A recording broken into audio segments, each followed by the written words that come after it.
Maya Rodriguez's phone buzzed at 4:45 a.m., 15 minutes before her alarm was set to sound, a habit ingrained from 6 years of Marine Corps service that ended abruptly when an IED explosion in Afghanistan shattered her left shoulder and nearly cost her life. What no one at the prestigious Riverside Elite Marksmanship Academy would discover until it was too late was that this decorated combat veteran was about to make history with the most impossible shooting demonstration anyone had ever witnessed. Before we jump back in, tell us where you're tuning in from. And if this story touches you, make sure you're subscribed, because tomorrow I've saved something extra special for you.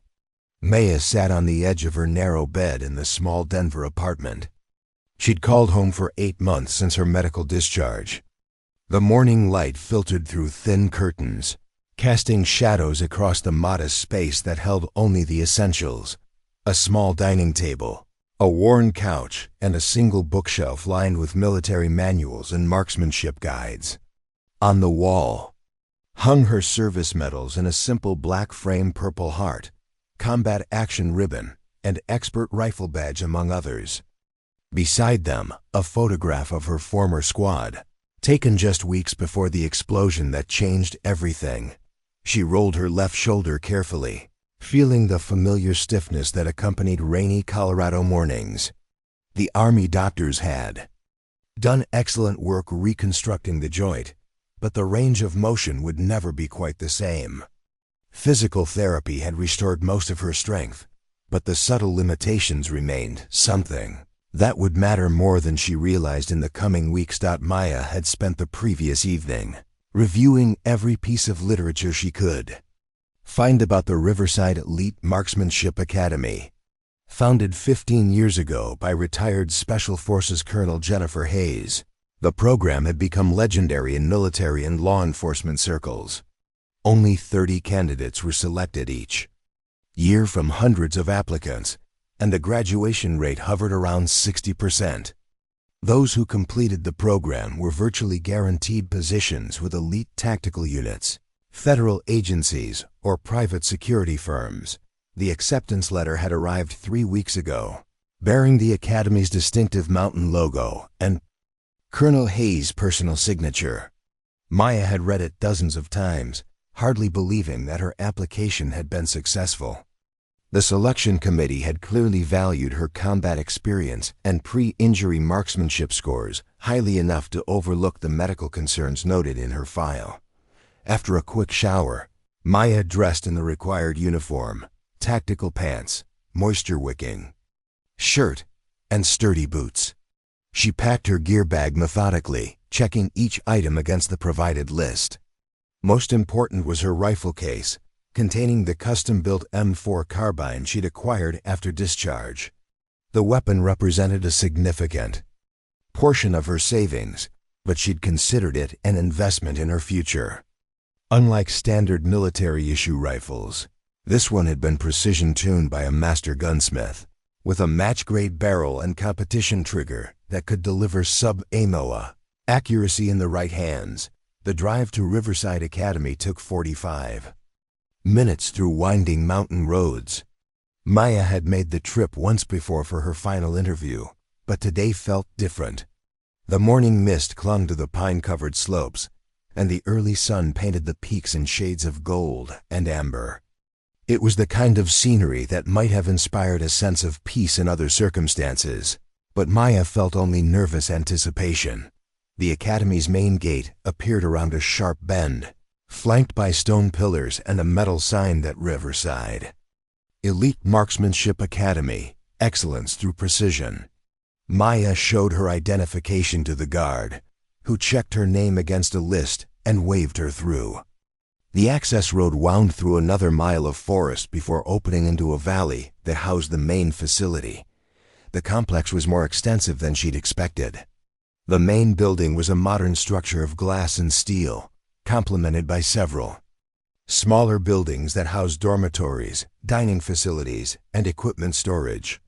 But it was the range complex that truly impressed her, a series of shooting positions extending from 100 yards to over 1,000 yards, with electronic target systems and covered firing points.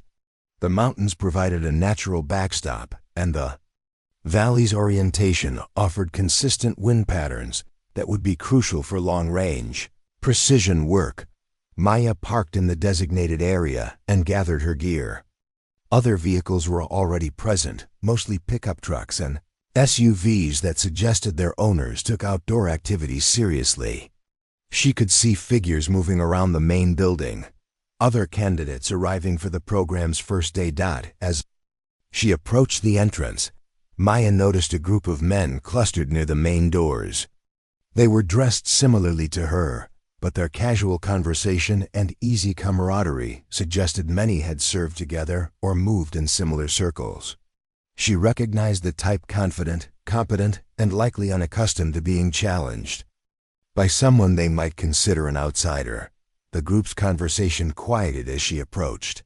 Maya had experienced this reaction before, particularly in male-dominated environments where her presence was unexpected. She'd learned to project confidence even when she felt uncertain, keeping her expression neutral and her posture straight despite her gear's weight. "Excuse me," she said politely, needing to pass through the group to reach the entrance. One of the men, tall and broad-shouldered with the bearing of a career military officer, stepped slightly aside but not entirely out of her path. His name, Tape Reed Walsh D., and his uniform bore the insignia of a senior instructor. "You looking for the administrative offices?" he asked, his tone carrying a subtle condescension that suggested he assumed she was lost or in the wrong place. "No, sir. I'm reporting for the marksmanship program." Maya Rodriguez. Derek Walsh's eyebrows rose slightly, and Maya caught the quick glance he exchanged with the men around him. "Rodriguez? There must be some confusion. This is the Elite Marksmanship Academy, not basic firearms training." Before Maya could respond, the main doors opened and Colonel Jennifer Hayes emerged. Even without her uniform, the woman's command presence was unmistakable. Silver-haired and compact, she moved with the fluid efficiency of someone accustomed to authority. Her gaze swept the assembled candidates, lingering briefly on Maya before addressing the group. "Gentlemen," she paused, correcting herself with a slight smile, "and lady, welcome to Riverside Elite Marksmanship Academy. I'm Colonel Hayes' program director. If you're here, you've already demonstrated exceptional shooting ability. What you'll discover over the next 8 weeks is whether you possess the mental discipline and strategic thinking required for elite-level marksmanship." She gestured toward the building. "Inside for orientation briefing. Gear storage is on the 2nd floor. We begin range time at 0800 hours." As the group began moving toward the entrance, Maya heard Walsh's voice behind her, pitched low but clearly intended for her to hear. 8 weeks is a long time. Some people discover they're not cut out for this level of training. Maya didn't turn around, but she felt the weight of his words and the implication behind them. She'd faced skepticism before, both in the Marines and in civilian life. The difference was that this time, she was walking into an environment where that skepticism might be backed by institutional authority. The orientation briefing took place in a modern conference room overlooking the main range. Colonel Hayes stood at the front, her presentation covering the program's history, objectives, and standards. Maya found herself seated in the back row, having arrived to find most of the front seats already occupied by candidates who seemed to know each other. "This program maintains a 60% graduation rate," Colonel Hayes explained, clicking to a slide showing statistics. 30% of departures are voluntary candidates who realize the demands exceed their capabilities. The remaining 10% are dismissed for failing to meet performance standards. She clicked to the next slide, which showed a breakdown of career placements for graduates. "Our alumni work with federal agencies, elite military units, and private security firms. The training you receive here will qualify you for positions that simply aren't available to conventional marksmen." Maya took notes carefully, but she was also aware of the dynamics around her. Several candidates whispered among themselves, their conversations stopping when she looked in their direction. She caught fragments of discussion about previous experience, mutual acquaintances, and speculation about the program's challenges. When the briefing ended, Colonel Hayes dismissed the group for gear storage and preparation. As Maya gathered her materials, she noticed Derek Walsh approaching. "Rodriguez," he said, his tone now carrying official authority. "I'm the senior instructor for practical applications. I'll be evaluating much of your performance over the next 8 weeks." Maya stood, meeting his gaze directly. "I look forward to the training, sir." Walsh's expression remained neutral, but something in his eyes suggested he was already forming opinions about her prospects. "Excellence here is measured by consistent performance under pressure. Previous experience doesn't guarantee success." "Understood, sir." As she turned to leave, Maya caught another comment from one of the candidates. "Never seen a woman in this program before. Wonder how long she'll last." The gear storage area was a controlled chaos of candidates unpacking equipment and claiming locker space. Maya found her assigned locker and began organizing her gear methodically. The ritual of preparation was familiar and comforting, checking weapons, arranging ammunition, ensuring every piece of equipment was properly maintained and accessible. Her custom rifle drew attention from nearby candidates. One of them, a younger man with the lean build of a runner, approached with genuine curiosity. "Nice setup," he said, examining the weapon respectfully. "Custom build?" "Yes, had it done by a gunsmith in Colorado Springs. Match-grade barrel, competition trigger." The young man extended his hand. "Jake Thompson, Army National Guard, 2 deployments to Iraq." Maya shook his hand. "Maya Rodriguez, Marines, Afghanistan." "What unit?" Jake asked, his tone suggesting genuine interest rather than challenge. 3rd Battalion, 3rd Marines, forward reconnaissance." Jake's expression shifted to one of respect. "Recon, that's serious business. What brought you here?" Maya considered her answer carefully. "Looking for a new direction after medical discharge. This program could open doors." Their conversation was interrupted by Derek Walsh's voice from across the room. "Gear inspection in 5 minutes. Everything better be squared away." Maya made final adjustments to her equipment layout, ensuring everything met the standards outlined in the pre-program materials. She'd spent considerable time preparing for this moment, and she wasn't about to let equipment deficiencies provide ammunition for critics. As she closed her locker, Maya caught her reflection in the small mirror mounted inside the door. The woman looking back at her bore the confidence of military experience, but also the uncertainty of someone entering unfamiliar territory.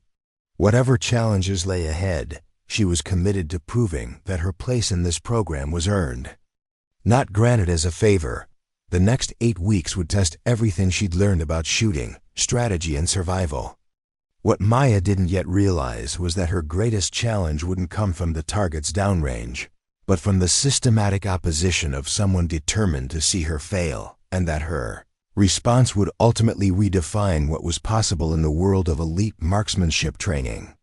The morning air carried a crisp bite as the candidates assembled on the main range at precisely 0800 hours. Maya had arrived 15 minutes early, a habit that served her well during her Marine service and one she maintained even in civilian life. She used the extra time to familiarize herself with the range layout, noting wind flags at various distances and the electronic target systems that would track their performance with ruthless precision. Colonel Hayes stood at the center of the firing line, flanked by 3 instructors including Derek Walsh. The other instructors introduced themselves as Sergeant Tom Mitchell, a weathered veteran with kind eyes and calloused hands that spoke of decades handling weapons, and Captain Robert Sterling, a younger man whose precise movements suggested recent military service. "Before we begin practical exercises," Colonel Hayes announced, "let me establish the standards that will govern your time here. This program operates on a point system. Each exercise carries a specific point value based on difficulty and importance. You need 750 points out of 1,000 possible to graduate. There are no participation trophies, no extra credit, and no second chances on major evaluations. She gestured toward the target stretching across the valley. Today begins with baseline assessments. We need to understand your current capabilities before we can improve them. The exercises will progress from basic marksmanship to advanced tactical scenarios. Derek Walsh stepped forward, his voice carrying across the range with military precision. Candidates will be evaluated on accuracy, consistency, adaptability, and performance under stress. Some of you may have impressive records from previous service, but this environment will challenge you in ways you haven't experienced. His gaze lingered on Maya as he continued. Physical demands here are significant. The mountain environment, equipment weight, and extended firing positions require stamina and strength that not everyone possesses. We've found that certain physical limitations can become insurmountable obstacles as training intensifies.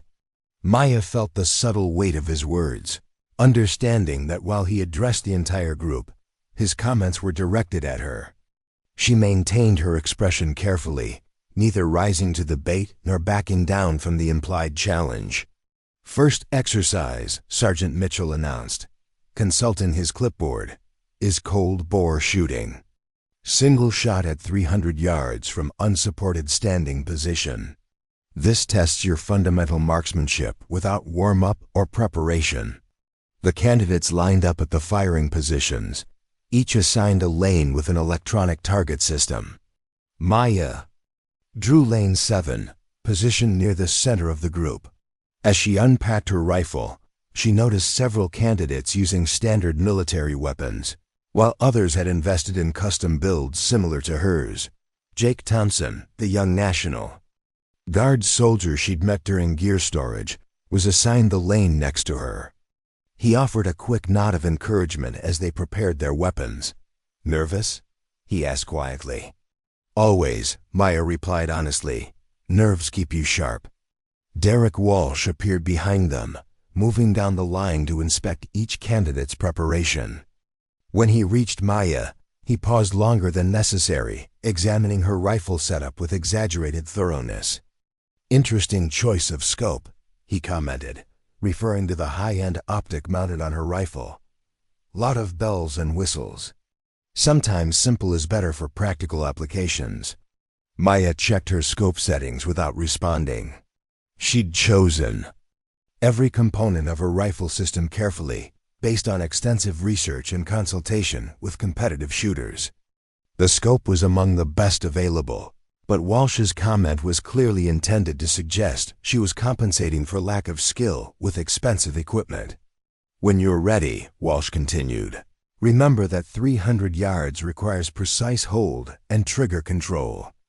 The mountain air can be deceptive for those unaccustomed to altitude shooting."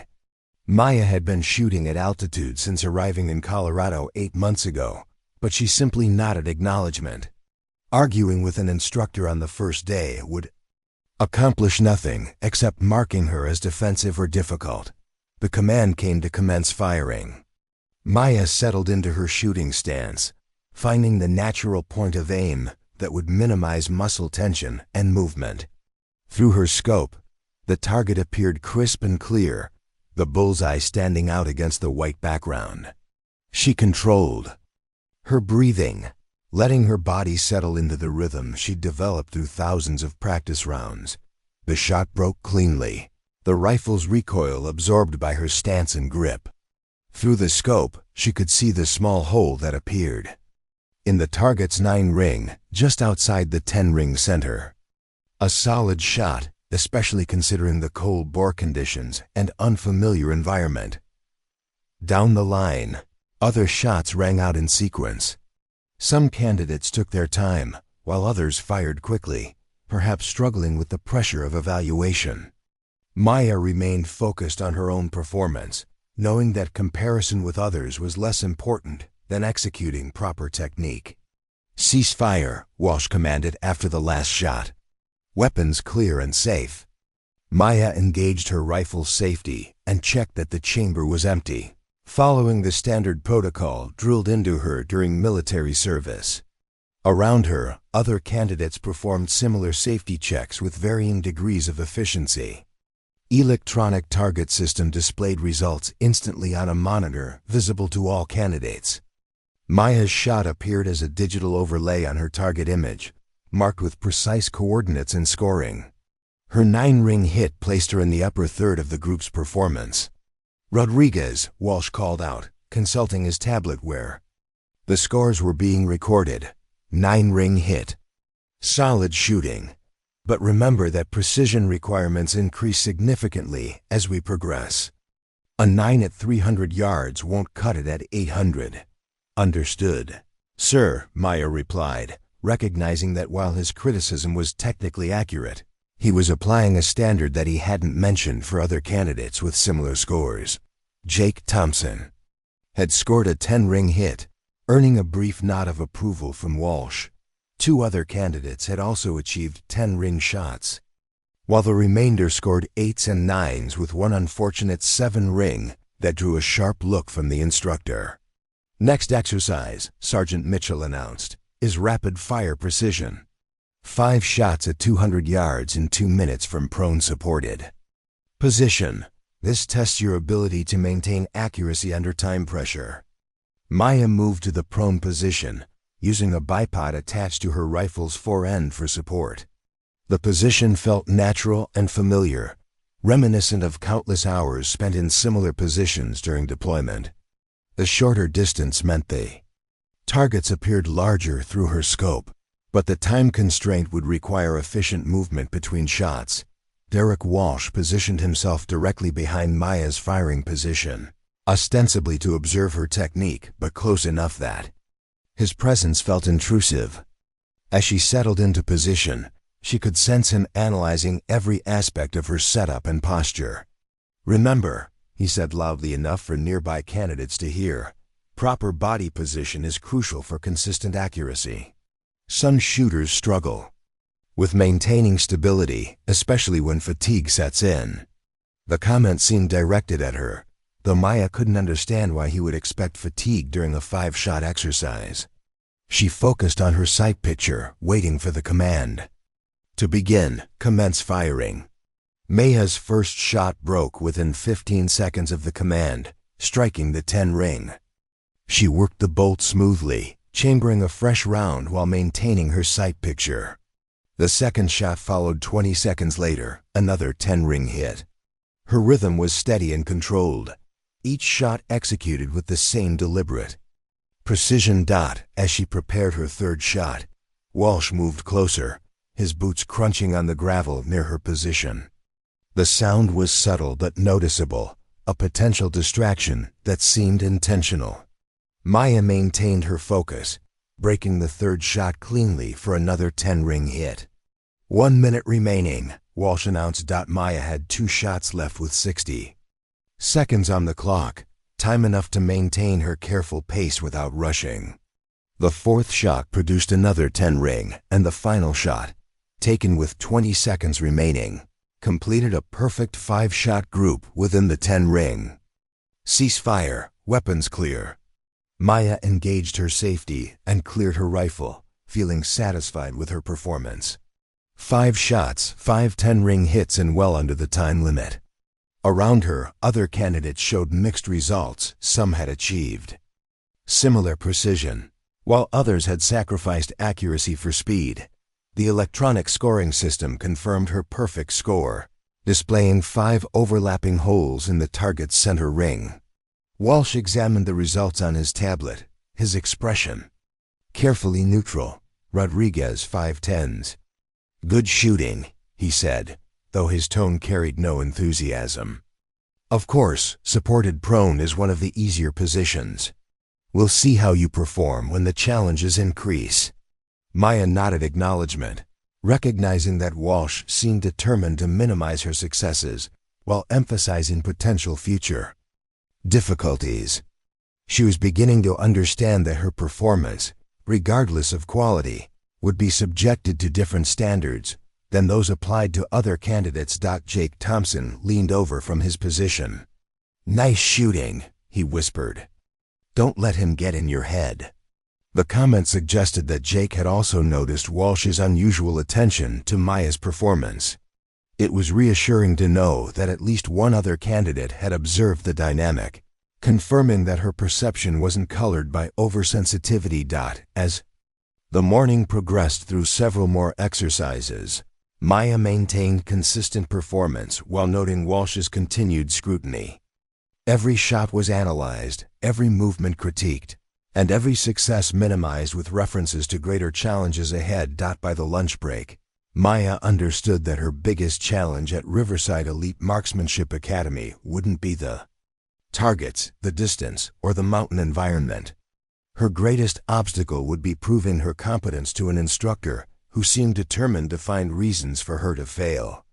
The afternoon session began with individual weapon inspections, a process that Maya had expected to be routine, but quickly discovered would become another avenue for Derek Walsh's scrutiny. The candidates lined up at inspection stations where instructors examined each rifle for proper maintenance, scope mounting, and ammunition selection. Maya's custom rifle had been meticulously maintained since her discharge from the Marines.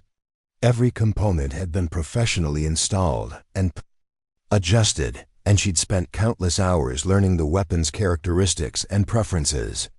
The match-grade barrel had been broken in properly, the trigger adjusted to her specifications, and the scope zeroed with scientific precision. When her turn came, Derek Walsh took possession of her rifle with exaggerated care, as if handling something potentially dangerous or unreliable. He began his inspection at the muzzle, examining the crown that protected the barrel's end from damage that could affect accuracy. "Interesting wear pattern," he commented, running his finger along the barrel's exterior. "This weapon has seen considerable use." "How many rounds through this barrel?" "Approximately 800 rounds since installation," Maya replied. "All carefully documented with load data and performance records." Walsh raised an eyebrow. "You keep shot records? That's thorough." His tone suggested that such attention to detail was somehow suspicious rather than professional. He moved to the scope, checking the mounting rings and base. Maya had invested in high-quality components here as well, knowing that scope mounting was critical for maintaining zero under stress and movement. The rings were precision machined and torqued to exact specifications. "European optics," Walsh observed, reading the scope's markings. "Expensive choice. Military experience doesn't usually include familiarity with premium civilian equipment." "Where did you develop preferences for this level of sophistication?" The question carried an implication that Maya's equipment choices were somehow inappropriate or beyond her legitimate knowledge. She kept her voice level as she responded. "I researched extensively before making purchases. Precision shooting requires quality equipment." Walsh manipulated the scope's adjustment turrets, checking their movement and calibration. Maya watched carefully as he turned the elevation knob several clicks, ostensibly testing its function.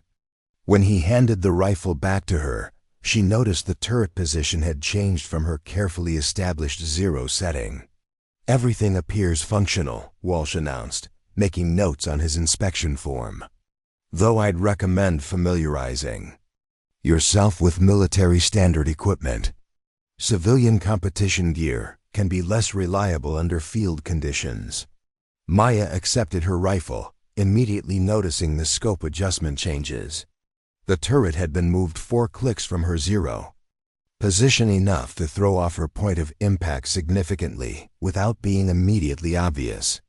She considered pointing out the discrepancy, but realized it would sound like an accusation of deliberate sabotage. Instead, she waited until Walsh moved to the next candidate before quietly adjusting her scope back to its proper setting. Jake Thompson, observing from the adjacent station, caught her eye and nodded slightly, suggesting he'd witnessed the interaction. The next exercise was precision shooting at 500 yards. a distance where scope adjustments would have a dramatic effect on accuracy.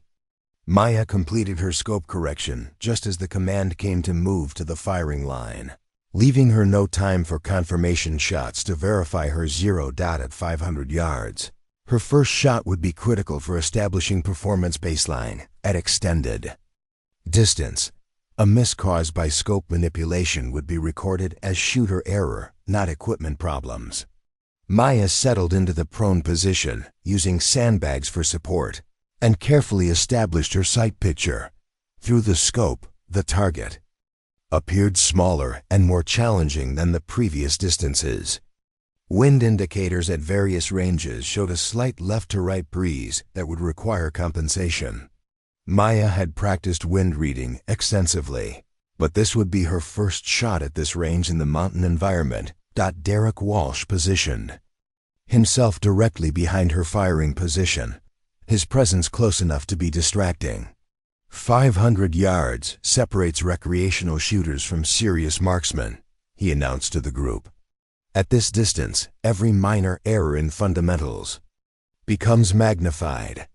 Trigger control, breathing, and body position must be perfect. Maya controlled her breathing, finding the natural respiratory pause where her body was most stable. She pressed the trigger straight back, maintaining sight alignment until the rifle recoiled. Through the scope, she tracked the bullet's impact on the target's 9 ring, slightly right of center but well within acceptable parameters. Rodriguez 9 ring hit, Walsh called out after checking the electronic scoring system. Adequate performance, though consistency at distance requires more precision than we've seen so far. Maya knew her shot was actually quite good for the conditions and unfamiliar range, but Walsh's critique focused on perfectionist standards that he hadn't applied to other candidates. She also noted that he made no mention of the scope adjustment that had occurred during inspection. Jake Thompson, firing from the adjacent position, achieved a 10-ring hit that drew immediate praise from Walsh. "Excellent shooting, Thompson.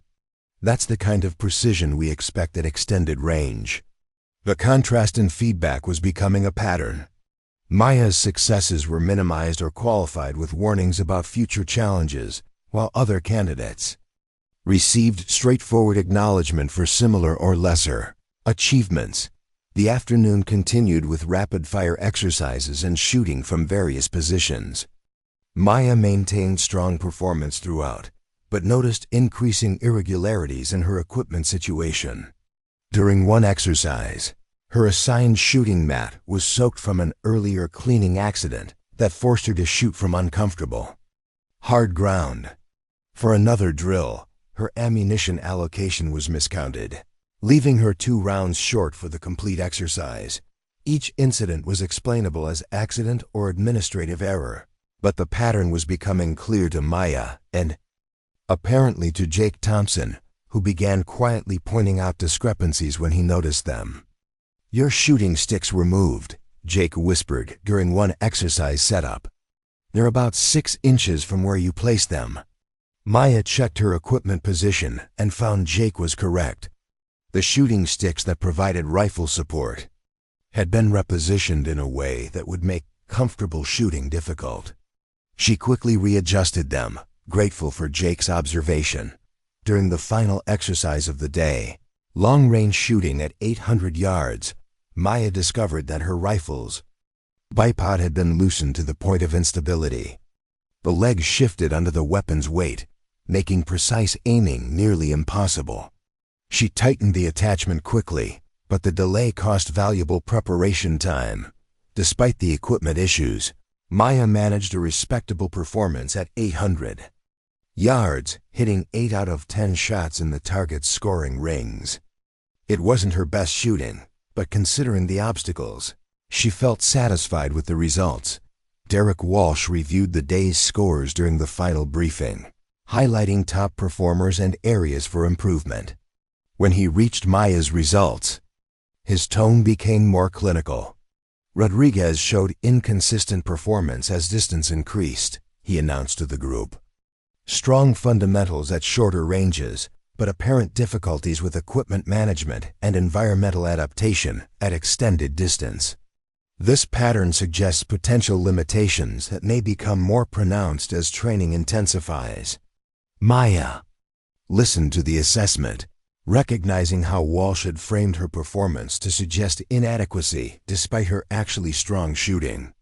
The equipment problems went unmentioned, and her successes were overshadowed by emphasis on areas where improvement was needed. After dismissal, Jake Thompson approached her outside the main building. "That was complete bullshit," he said quietly, glancing around to ensure they weren't overheard. "Your shooting was solid all day, even with everything that went wrong with your gear." Maya appreciated the support, but she was also concerned about Jake's willingness to voice criticism of an instructor. "Equipment problems happen," she replied diplomatically. "Part of learning to adapt." Jake shook his head.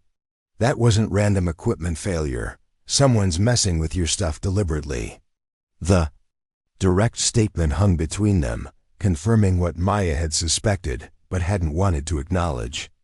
Someone was indeed sabotaging her equipment, and the most likely candidate was the instructor who seemed determined to prove she didn't belong in the program.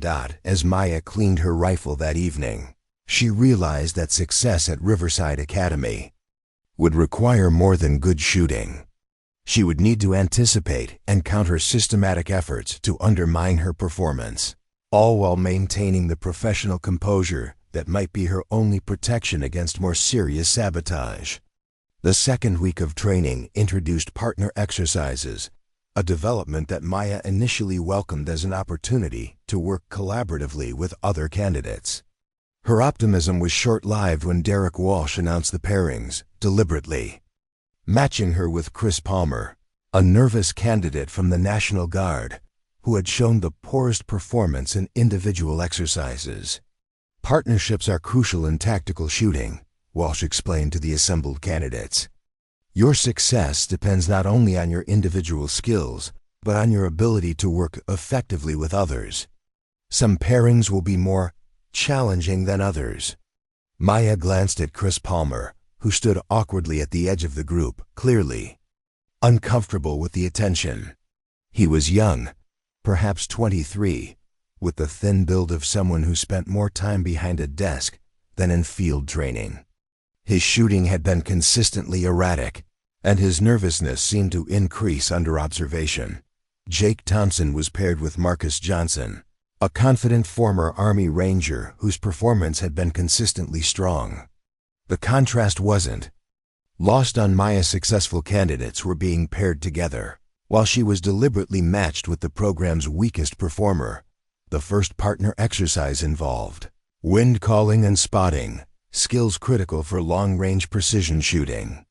One partner would serve as the primary shooter while the other observed targets through high-powered spotting scopes, calling wind conditions and shot corrections.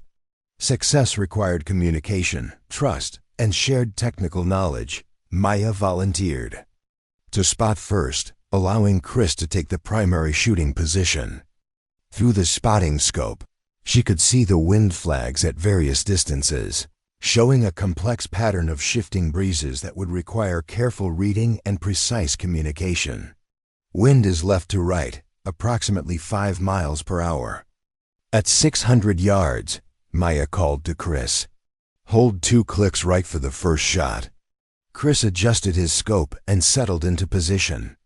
Maya watched through her scope as he struggled with his shooting position, his body tension visible even from her observation point. When he fired, the shot went wide left, missing the target entirely. "No impact visible," Maya reported. "Let me check wind again." Derek Walsh appeared behind their position, his voice carrying disapproval. "Communication breakdown already? This exercise tests your ability to work as a team. If the spotter can't provide accurate information, the shooter has no chance of success." Maya bit back her response, knowing that Chris's miss was due to fundamental shooting errors rather than her wind call. She continued providing coaching and encouragement, but Chris's nervousness seemed to increase under Walsh's scrutiny. His next 4 shots scattered around the target with no discernible pattern. When they switched roles and Maya took the shooting position, she discovered that Chris had no experience with competitive spotting scopes. His wind calls were inconsistent and often contradictory, forcing Maya to rely on her own observations while trying to maintain the pretense of partnership. "Wind's changed," Chris called uncertainly. "Maybe hold left now?" Maya could see through her rifle scope that the wind flags hadn't shifted significantly, but she couldn't ignore her partner's call without appearing uncooperative. She held slightly left as requested and watched her shot impact just outside the scoring rings. "Miss right," Chris reported, though the shot had actually missed left due to his incorrect wind call. Derek Walsh immediately noted the miss on his score sheet. Rodriguez, first miss of the exercise. "Seems like partnership challenges are affecting performance. This is exactly why teamwork skills are so important." Maya managed 5 hits out of 10 shots, a performance well below her individual capabilities but respectable considering the communication difficulties. When scores were announced, Walsh focused on her missed shots rather than the context that had caused them. "Rodriguez and Palmer, 50% hit rate," Walsh announced to the group. "Partnership effectiveness requires both members to contribute equally. When one partner struggles, it affects the entire team." The critique implied that Maya was responsible for the partnership's poor performance, despite Chris's obvious limitations and inexperience. Maya noticed that Jake Thompson and Marcus Johnson, both skilled shooters, had achieved 90% hit rates and received praise for their teamwork. The pattern continued through subsequent partner exercises. When the teams were assigned to stalk and observation drills, Maya found herself paired with Chris for a complex exercise that required moving undetected across open terrain to reach observation positions. Chris's movement through the field was clumsy and noisy, making stealth nearly impossible. His lack of field experience showed in every step. He created unnecessary disturbance, chose poor routes, and seemed unaware of basic concealment principles. Maya tried to guide him quietly, but his nervous energy made him difficult to control. Derek Walsh monitored their progress through binoculars from the observation tower.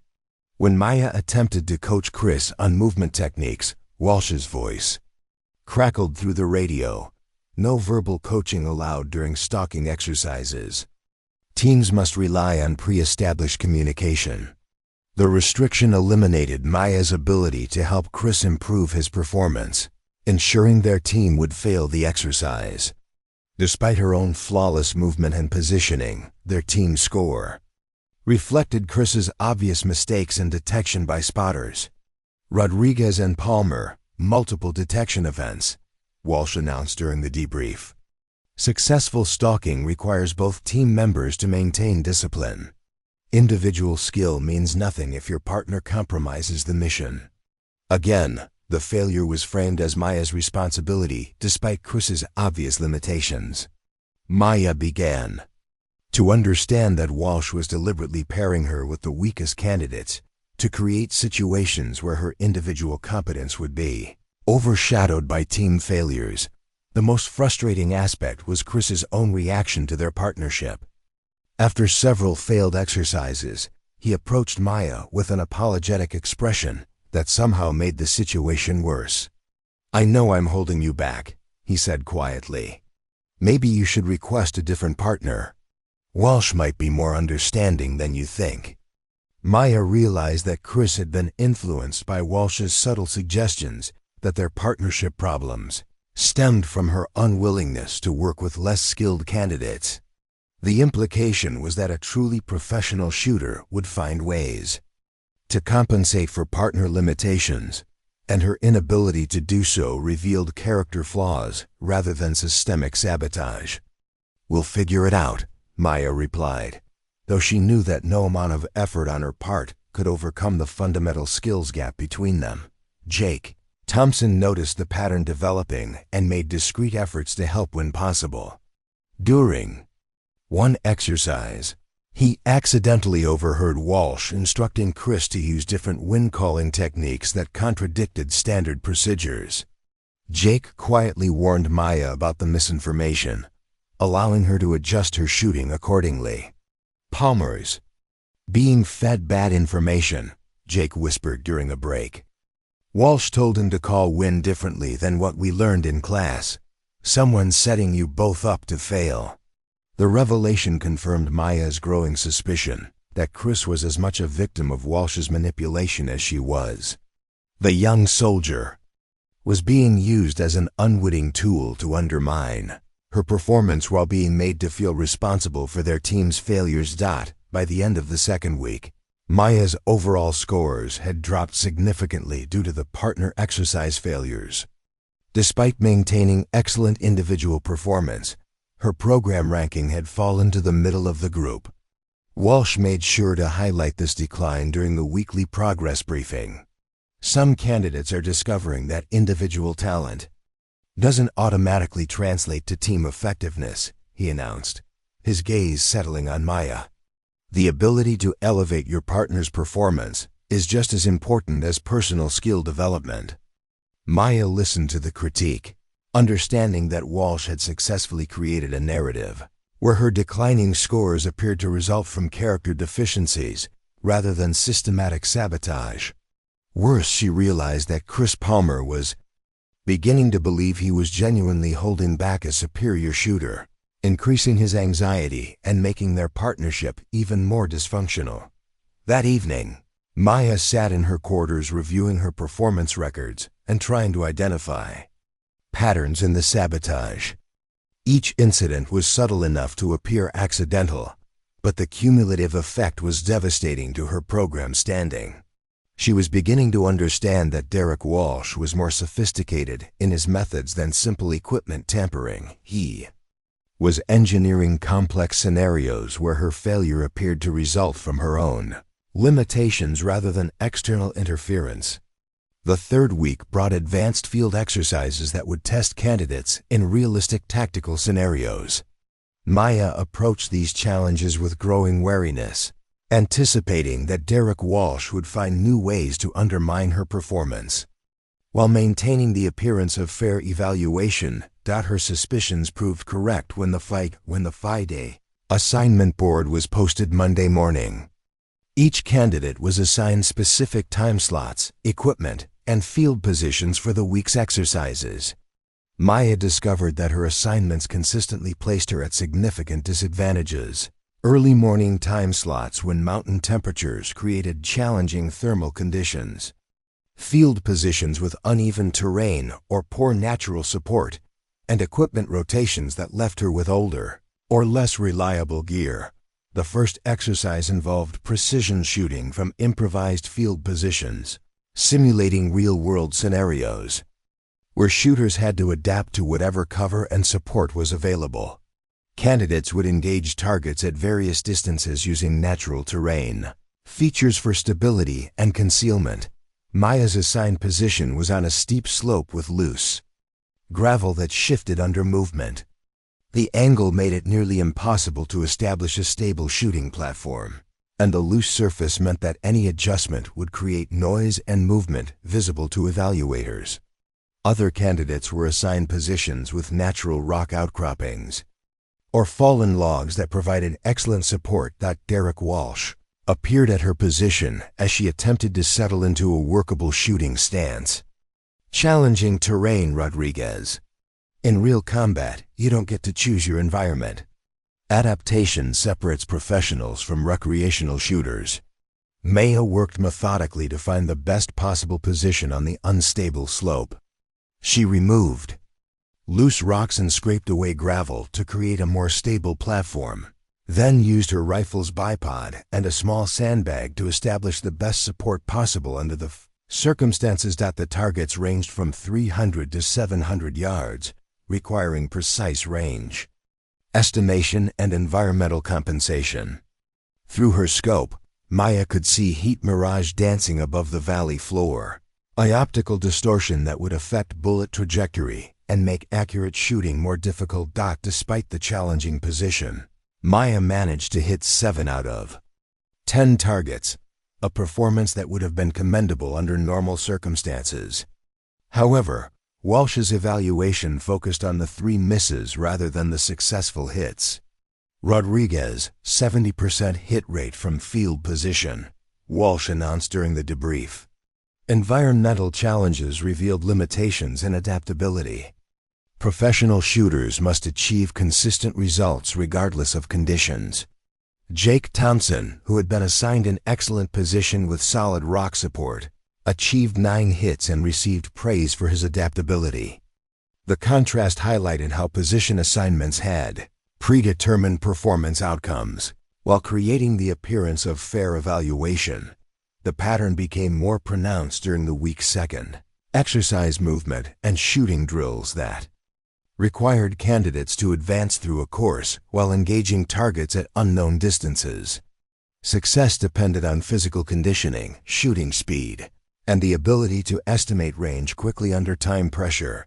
Maya's course assignment included a section where she had to low crawl through a drainage ditch filled with standing water from recent rain. The cold water soaked through her clothing and equipment, adding weight and discomfort that would affect her performance throughout the remainder of the course. Other candidates' routes avoided the flooded area entirely, preparing and narrating. This story took us a lot of time, so if you are enjoying it, subscribe to our channel. It means a lot to us. Now back to the story. By the time Maya reached the first shooting position, her clothing was saturated and heavy, her hands were numb from cold water, and her rifle had moisture on the lens and action. She took precious seconds to clear her scope and check her weapon's function before engaging the targets. The wet conditions affected her shooting grip and stability. Cold hands made precise trigger control more difficult, and the added weight of water-soaked gear threw off her shooting positions. Despite these obstacles, she managed to complete the course within the time limit. Though her hit rate suffered compared to her normal performance, Derek Walsh was waiting at the finish line with his evaluation tablet. Rodriguez course completed, but with significant accuracy degradation. Physical conditioning and equipment management under adverse conditions need improvement. Maya wanted to point out the route assignment that had forced her through standing water while others remained dry, but she knew such complaints would be dismissed as excuse-making. Instead, she accepted the critique silently while planning how to address similar challenges in future exercises. The most frustrating incident occurred during Thursday's stalking exercise, a complex drill where candidates had to move undetected across open terrain to reach observation positions. Success required careful route planning, movement discipline, and understanding of concealment principles. Maya spent considerable time studying the terrain and planning her approach. She identified a route that used natural depressions and vegetation for concealment while avoiding areas where she might be silhouetted against the sky. Her plan was methodical and based on principles learned during her Marine reconnaissance training. However, when she arrived at her designated starting position, she discovered that someone had moved the boundary markers during the night. Her carefully planned route now crossed into an area marked as off-limits, forcing her to improvise a new approach with no time for proper reconnaissance. The alternative route exposed her to observation from multiple angles and required crossing open ground where concealment was nearly impossible. Despite her best efforts to minimize exposure, she was detected by spotters and failed the exercise. Walsh's evaluation was particularly harsh. Rodriguez failed stalking exercise due to poor route planning and movement discipline. This exercise tests fundamental fieldcraft skills that should be second nature to anyone with reconnaissance experience. Maya realized that Walsh had deliberately moved the boundary markers to sabotage her planned route. The accusation about her reconnaissance background was particularly galling, since her military experience was exactly what had enabled her to plan an excellent route that was then made impossible by administrative manipulation. Jake Thompson approached her after the exercise with barely concealed anger. "That's complete bullshit," he said quietly. "I saw Walsh out there early this morning moving stakes around. He specifically targeted your sector." The confirmation of deliberate sabotage was both validating and frustrating. Maya now had proof that Walsh was actively working to undermine her performance. But she also knew that accusing an instructor of sabotage without ironclad evidence would likely result in her dismissal from the program. Friday's exercise brought the week's most challenging event, a comprehensive evaluation that combined long-range shooting, movement, and decision-making under time pressure. Candidates had to navigate a complex course while engaging targets at various distances.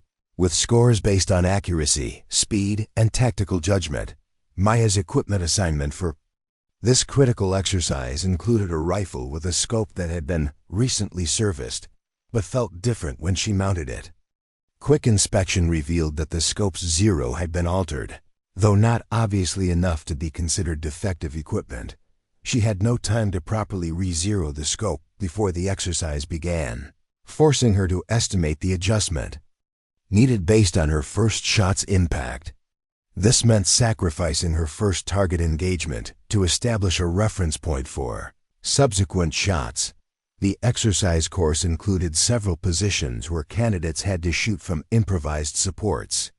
While under time pressure, Maya's route assignment required climbing a steep embankment to reach one shooting position, an approach that was physically demanding and time-consuming compared to the gentler slopes assigned to other candidates. Despite the obstacles, Maya managed to complete the course with a respectable performance, though not at the level she knew she was capable of achieving. Her adaptation to the Scope Zero problem and successful navigation of the challenging route actually demonstrated significant skill. But Walsh's evaluation focused only on her overall score compared to other candidates. Rodriguez, adequate performance, but below program standards for this stage of training, Walsh announced. Consistency issues and equipment management problems suggest potential difficulties with more advanced exercises. Maya accepted the evaluation while privately noting that Walsh had successfully created a narrative of declining performance through systematic sabotage. Her program ranking continued to fall despite her actual shooting ability remaining strong. And she realized that Walsh's methods were becoming more sophisticated and harder to detect or prove. By the fourth week, Maya's position in the program had become precarious. Despite maintaining her individual shooting skills, the cumulative effect of sabotaged exercises had dropped her ranking to near the bottom of the class. More troubling was the growing isolation she felt from other candidates, who seemed increasingly reluctant to associate with someone perceived as struggling. The psychological pressure was taking its toll. Maya found herself second-guessing decisions that should have been automatic, overthinking simple procedures, and constantly scanning for the next obstacle that Derek Walsh might place in her path. The hypervigilance that had served her well in combat was now exhausting her in a training environment where she should have been able to focus purely on skill development. Wednesday morning brought the week's most significant challenge, combat stress simulation. Derek Walsh announced the exercise with his characteristic blend of authority and subtle intimidation, explaining that candidates would complete precision shooting tasks while instructors created realistic distractions and pressure. In combat, enemies don't wait for perfect conditions, Walsh explained to the assembled candidates. This exercise tests your ability to maintain accuracy while dealing with stress, distraction, and environmental chaos. Some candidates may find these conditions overwhelming. Maya understood that this exercise would provide Walsh with his most comprehensive opportunity yet to undermine her performance while maintaining the appearance of legitimate training. Combat stress simulation was inherently subjective. Instructors had broad discretion in determining what constituted appropriate pressure versus excessive interference. When Maya's turn came, Walsh positioned himself as her primary stress administrator, a role that gave him direct control over the conditions she would face. The shooting task itself was straightforward. 10 shots at 400 yards from a supported prone position, with accuracy standards that should have been easily achievable under normal circumstances. Walsh began with verbal pressure, positioning himself uncomfortably close to her shooting position and providing a running commentary on her preparation. Remember, Rodriguez, this exercise has eliminated more candidates than any other. Previous performance means nothing if you can't handle pressure. As Maya settled into her shooting position, Walsh deliberately bumped her shooting mat with his boot, disrupting her careful alignment. When she readjusted, he stepped closer, his presence creating a psychological pressure that was difficult to ignore. Target acquisition should be faster, Walsh commented loudly. In real combat, hesitation gets people killed. Some shooters freeze up when the pressure increases. Maya forced herself to focus on her fundamentals: breathing, sight alignment, trigger control. She fired her first shot, achieving a solid hit in the target's 9 ring. The success provided a momentary boost to her confidence, but Walsh immediately escalated his interference. For the second shot, he began rattling equipment nearby, creating metallic sounds that were designed to be distracting without being obviously disruptive. When Maya fired, the distraction caused a slight flinch that pushed her shot into the 8 ring. Concentration breakdown already, Walsh announced. This is exactly why stress training is so important. Some people simply lack the mental discipline required for precision shooting under pressure. As Maya prepared her third shot, Walsh introduced a new distraction: bright lights directed at her peripheral vision. The illumination didn't directly interfere with her sight picture, but created an additional stress factor that required mental energy to ignore. The pattern continued through all 10 shots. Walsh systematically introduced distractions that were carefully calibrated to degrade her performance without appearing obviously unfair. Sand kicked near her position, sudden noises at critical moments, and constant verbal pressure all combined to create conditions far more stressful than what other candidates had experienced. Maya managed 6 hits out of 10 shots, a performance that would have been respectable considering the extreme distractions, but Walsh immediately framed it as evidence of fundamental deficiencies in her character and training. Rodriguez, 60% hit rate under stress conditions, Walsh announced to the group. This represents a significant degradation from static shooting performance. Combat effectiveness requires maintaining precision regardless of environmental factors. Jake Thompson, who had completed the same exercise with minimal interference from the other instructors, achieved 8 hits and received praise for his composure under pressure. The contrast highlighted how Walsh had deliberately created different standards for different candidates. That afternoon, Maya discovered that someone had been through her equipment locker. Nothing was missing, but items had been moved and rearranged in ways that were subtle but noticeable to someone who maintained military precision in equipment organization. More concerning, her rifle's scope had been adjusted again, this time more significantly than previous incidents.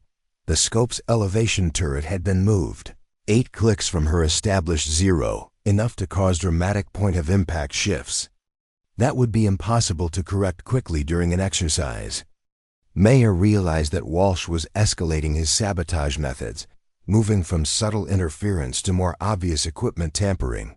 She spent the evening re-zeroing her scope, using her own ammunition, and carefully documenting the process.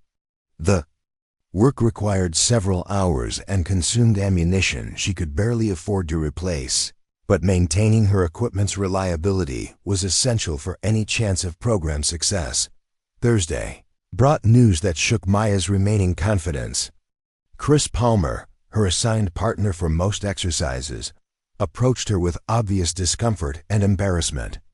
"I've been reassigned to work with Marcus Johnson for the rest of the program," Chris said awkwardly. "Walsh said it would be better for my development to work with a more experienced partner." Maya understood the implication immediately. Chris was being moved away from her to prevent his continued association from damaging his own program standing. The decision also eliminated Maya's one consistent partner, ensuring that future team exercises would require her to work with unfamiliar candidates who might view her as a liability. Walsh also suggested that I might be more successful if I focused on my own performance rather than trying to help struggling candidates. Chris continued, clearly uncomfortable with delivering the message. He said that sometimes helping others can actually hold back your own progress. The comment revealed how Walsh had manipulated Chris into believing that Maya was the source of their partnership problems, rather than acknowledging his own limitations, or the sabotage that had undermined their exercises. Maya realized that Walsh was systematically poisoning her relationships with other candidates, creating isolation that would make future success even more difficult. Friday's exercise brought Maya to her breaking point. The advanced marksmanship drill required shooting from multiple positions at varying distances, with scoring based on both accuracy and time. Maya had prepared extensively, knowing that a strong performance was essential for maintaining her position. In the program, when she arrived at her assigned shooting position, Maya discovered that her ammunition allocation had been miscounted. She had been given match ammunition mixed with standard military rounds, creating inconsistent performance that would be impossible to predict or compensate for. The mixed ammunition would cause random variations in point of impact that would appear to be shooter error. Maya faced a terrible choice. She could point out the ammunition problem and risk being accused of making excuses, or she could attempt the exercise with ammunition that would guarantee poor performance regardless of her shooting skill. She chose to shoot the exercise as assigned, knowing that the mixed ammunition would sabotage her results, but hoping that her other scores might carry her through the evaluation. The results were exactly as she had feared, her shots scattered randomly due to ammunition inconsistencies, creating a pattern that suggested fundamental shooting problems rather than equipment issues. Derek Walsh's evaluation was devastating. Rodriguez, significant accuracy degradation and inconsistent performance. This exercise reveals fundamental problems with shooting fundamentals that may be insurmountable at this level of training. That evening, Maya sat alone in her quarters, staring at her performance records and contemplating withdrawal from the program. Walsh had successfully created a documented pattern of declining performance that would justify her dismissal, while the sabotage methods were subtle enough to be unprovable. She felt completely isolated, with no allies willing to risk their own standing by supporting her claims of unfair treatment. For the first time since arriving at Riverside Academy, Maya seriously considered quitting. The systematic destruction of her program standing was affecting her confidence and mental health, and she began to question whether continuing the fight was worth the personal cost. Walsh had demonstrated that he held all the power in this situation, and her continued resistance seemed futile against his institutional authority and sophisticated sabotage methods.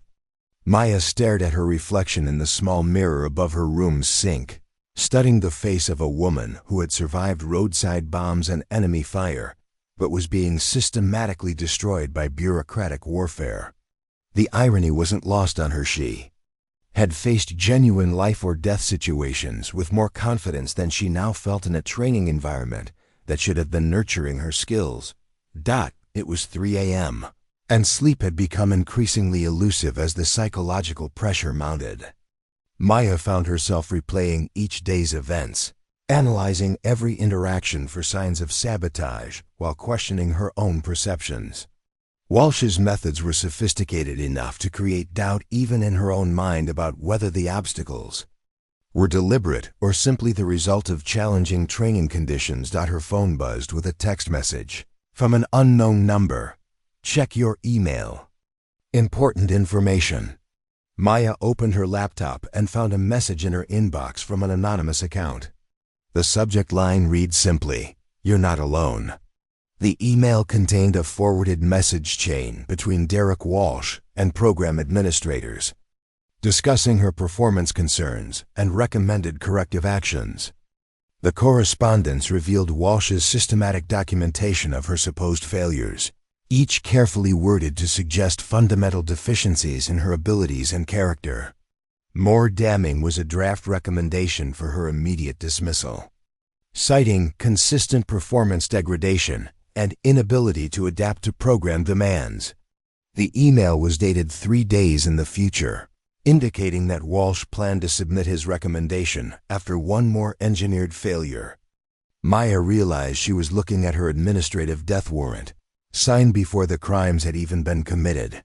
A second attachment contained something even more revealing, a pattern analysis of candidate dismissals over the past 3 years.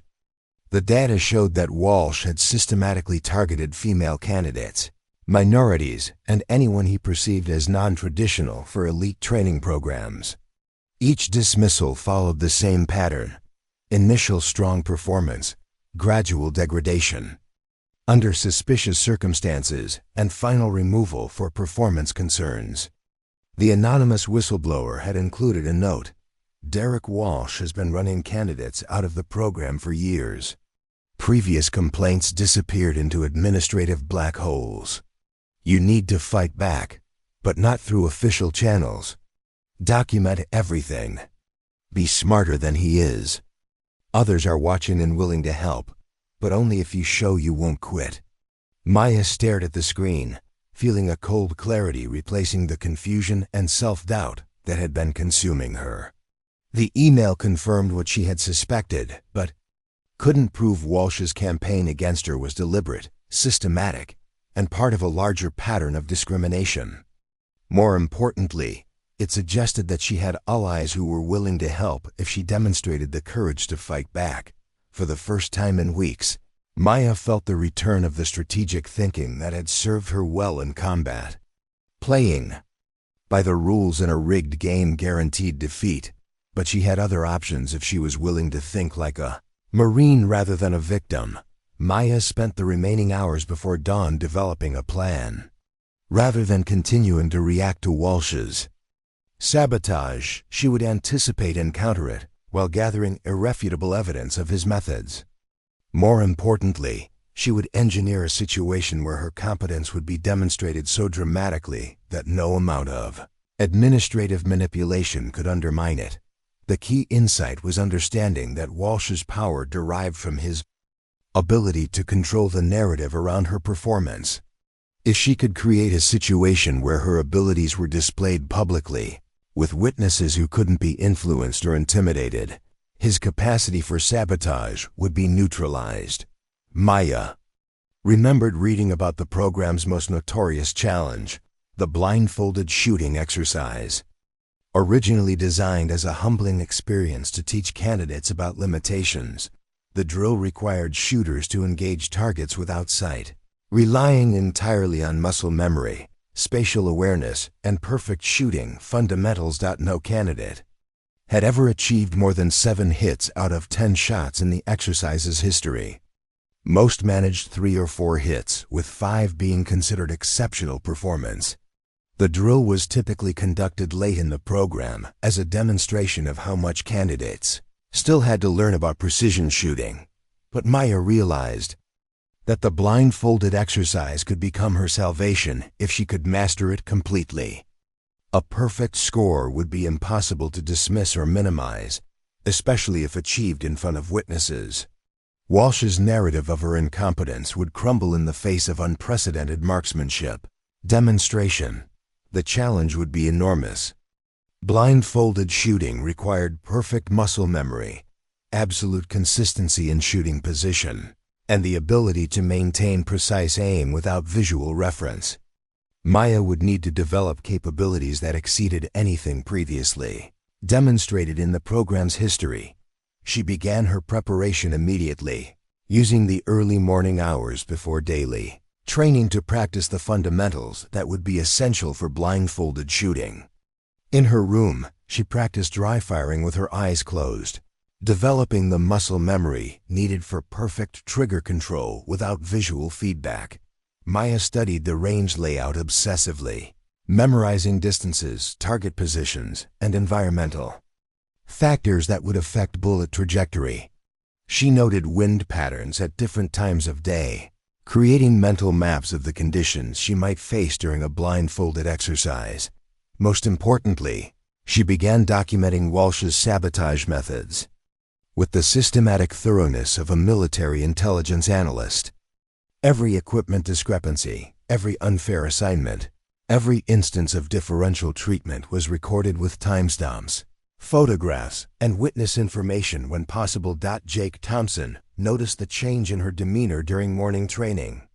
"You seem different today," he observed during a break between exercises. "More focused, maybe." Maya smiled for the first time in days. "I've decided to stop playing defense." "What do you mean?" "I mean that some games are rigged from the start, but that doesn't mean you can't win. You just have to change the rules." Jake looked intrigued but didn't press for details. Maya had learned to be careful about who she trusted with sensitive information, even among potential allies. During that day's exercises, Maya began implementing her new strategy.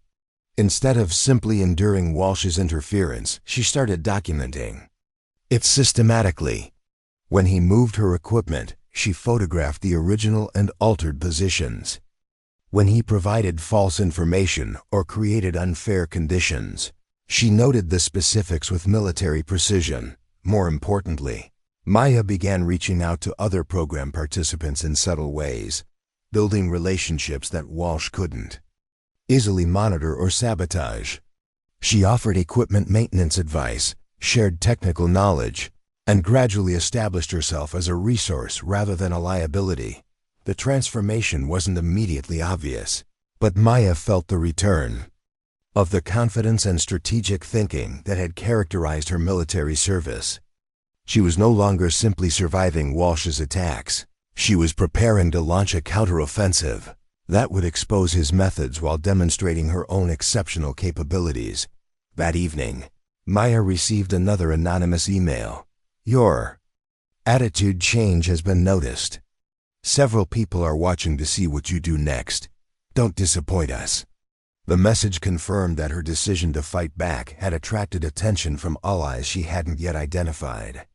Maya realized that Walsh's campaign against her had created enemies among staff and candidates who were disgusted by his methods, but unwilling to act until someone showed the courage to lead resistance. As she fell asleep that night, Maya felt more hopeful than she had since arriving at Riverside Academy. The game was still rigged, but she now understood the rules well enough to exploit them.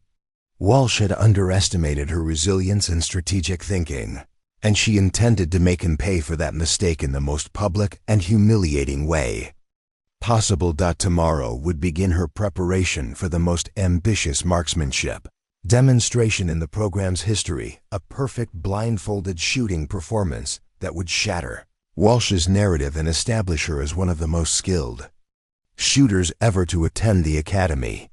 Maya's transformation from defensive victim to strategic operator began with methodical intelligence gathering. Using skills developed during reconnaissance missions in Afghanistan, she started building a comprehensive file on Derek Walsh's methods, patterns, and vulnerabilities. Every interaction was analyzed, every discrepancy documented, and every potential ally identified and cultivated. Her first priority was establishing irrefutable evidence of equipment tampering. Maya began photographing her gear before and after each training session, creating a digital record of unauthorized adjustments and modifications. She also started marking her equipment with nearly invisible indicators, tiny scratches and position markers that would reveal any unauthorized handling. The evidence collection required careful planning to avoid detection. Maya used her phone's camera discreetly, timing shots during natural breaks and movements that wouldn't attract attention. She also began carrying a small notebook where she recorded timestamps, witness information, and specific details about each incident of sabotage. Within 3 days, Maya had documented 17 separate instances of equipment interference, ranging from scope adjustments to ammunition substitutions. The pattern was clear and consistent. Walsh was systematically degrading her equipment to ensure poor performance while maintaining plausible deniability. Simultaneously, Maya began her preparation for the blindfolded shooting demonstration that would serve as her vindication. The challenge was unprecedented. No candidate had ever achieved more than 7 hits out of 10 blindfolded shots, and Maya was planning to attempt a perfect score under the most scrutinized conditions possible. The preparation required developing capabilities that went far beyond normal marksmanship training. Maya needed to achieve perfect muscle memory for every aspect of her shooting position, from initial stance through trigger press and follow-through. Any variation in technique would result in missed shots when visual feedback was eliminated. Maya began practicing in her quarters every evening after official training ended. She cleared a small area where she could assume shooting positions and practice her movements with eyes closed. Using an unloaded rifle, she rehearsed the exact sequence of movements she would need for each shot, settling into position, sight, alignment, breathing control, and trigger press. The dry fire practice had to be absolutely consistent. Maya used a mirror to check her position with eyes open, then repeated the same movements blindfolded until muscle memory was perfect. She practiced for hours each night, building the kind of automatic consistency that would be essential for blindfolded success. Range conditions presented additional challenges that required careful study and preparation. Maya began arriving early each morning to observe wind patterns, temperature variations, and lighting conditions at different times of day.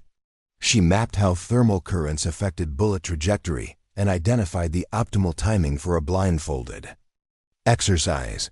Most critically, Maya needed to understand the exact range layout and target positioning. She paced off distances during breaks, memorized the sight picture for each target distance, and calculated the precise scope adjustments needed for perfect accuracy. Every environmental factor had to be internalized, since visual confirmation would be impossible during the actual demonstration. Jake Townsend became an inadvertent ally in Maya's preparation, though she was careful not to reveal the full scope of her planning. During casual conversations, she gathered information about previous blindfolded exercises and the specific procedures used for evaluation. "I heard that last year's best performance was 6 hits, Jake mentioned during lunch. "Guy named Patterson, from Special Forces." Walsh said it was impressive but still showed fundamental limitations.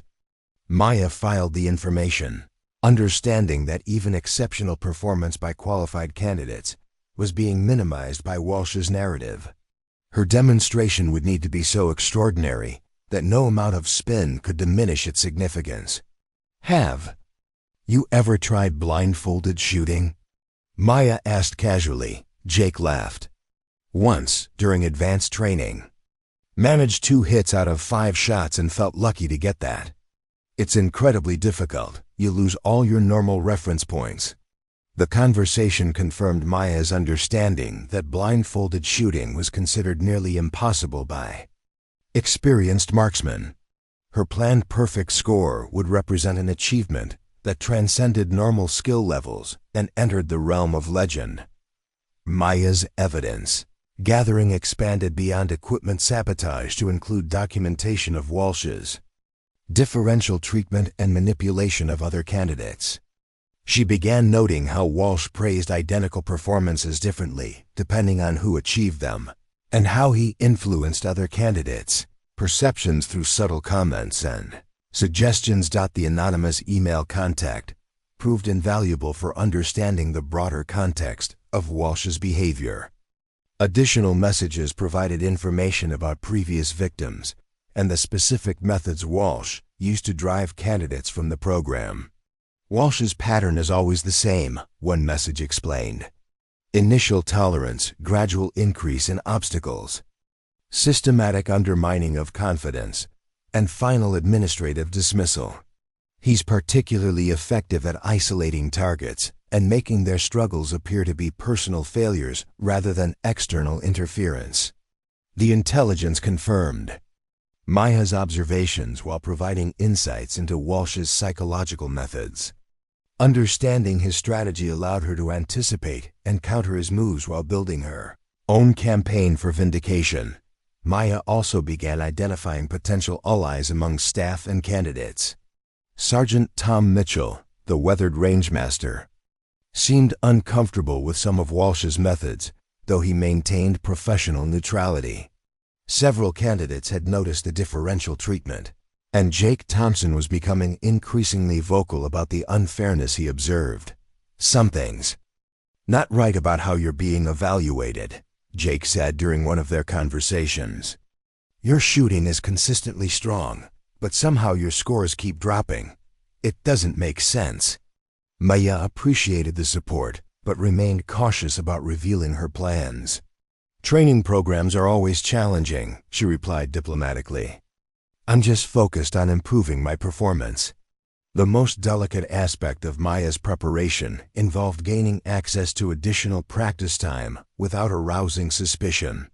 She needed hours of blindfolded shooting practice, but using the official range would alert Walsh to her intentions. Instead, Maya found ways to practice fundamental elements during regular training sessions. She began incorporating closed-eye elements into her normal shooting routine, practicing perfect position and sight alignment without looking through the scope. During equipment maintenance periods, she rehearsed the muscle memory needed for consistent scope positioning and rifle handling. Maya also started studying the psychological aspects of blindfolded shooting. The challenge wasn't just physical. Shooters had to overcome the natural anxiety that came from removing visual feedback. Maya's combat experience provided some advantage here, as she had learned to function effectively under extreme stress and uncertainty. 2 weeks into her preparation, Maya felt confident about her technical capabilities, but knew that the demonstration's success would depend on more than just shooting skill. She needed to engineer the right conditions, timing, and audience to maximize the impact of her performance. The blindfolded exercise was typically conducted as a humbling demonstration rather than a formal evaluation, which meant Maya would need to request the opportunity to attempt it. The request itself would need to be carefully crafted to avoid alerting Walsh to her intentions while ensuring maximum visibility for her performance. Maya decided to approach Colonel Hayes directly, framing her request as a personal challenge rather than a response to Walsh's sabotage. The approach would demonstrate confidence while creating pressure for Walsh to allow the demonstration under fair conditions. As she refined her plans, Maya felt the return of the focused determination that had characterized her military service. The systematic preparation, intelligence gathering, and strategic planning reminded her of mission preparation during deployment. This time, however, the mission was personal vindication rather than tactical objectives.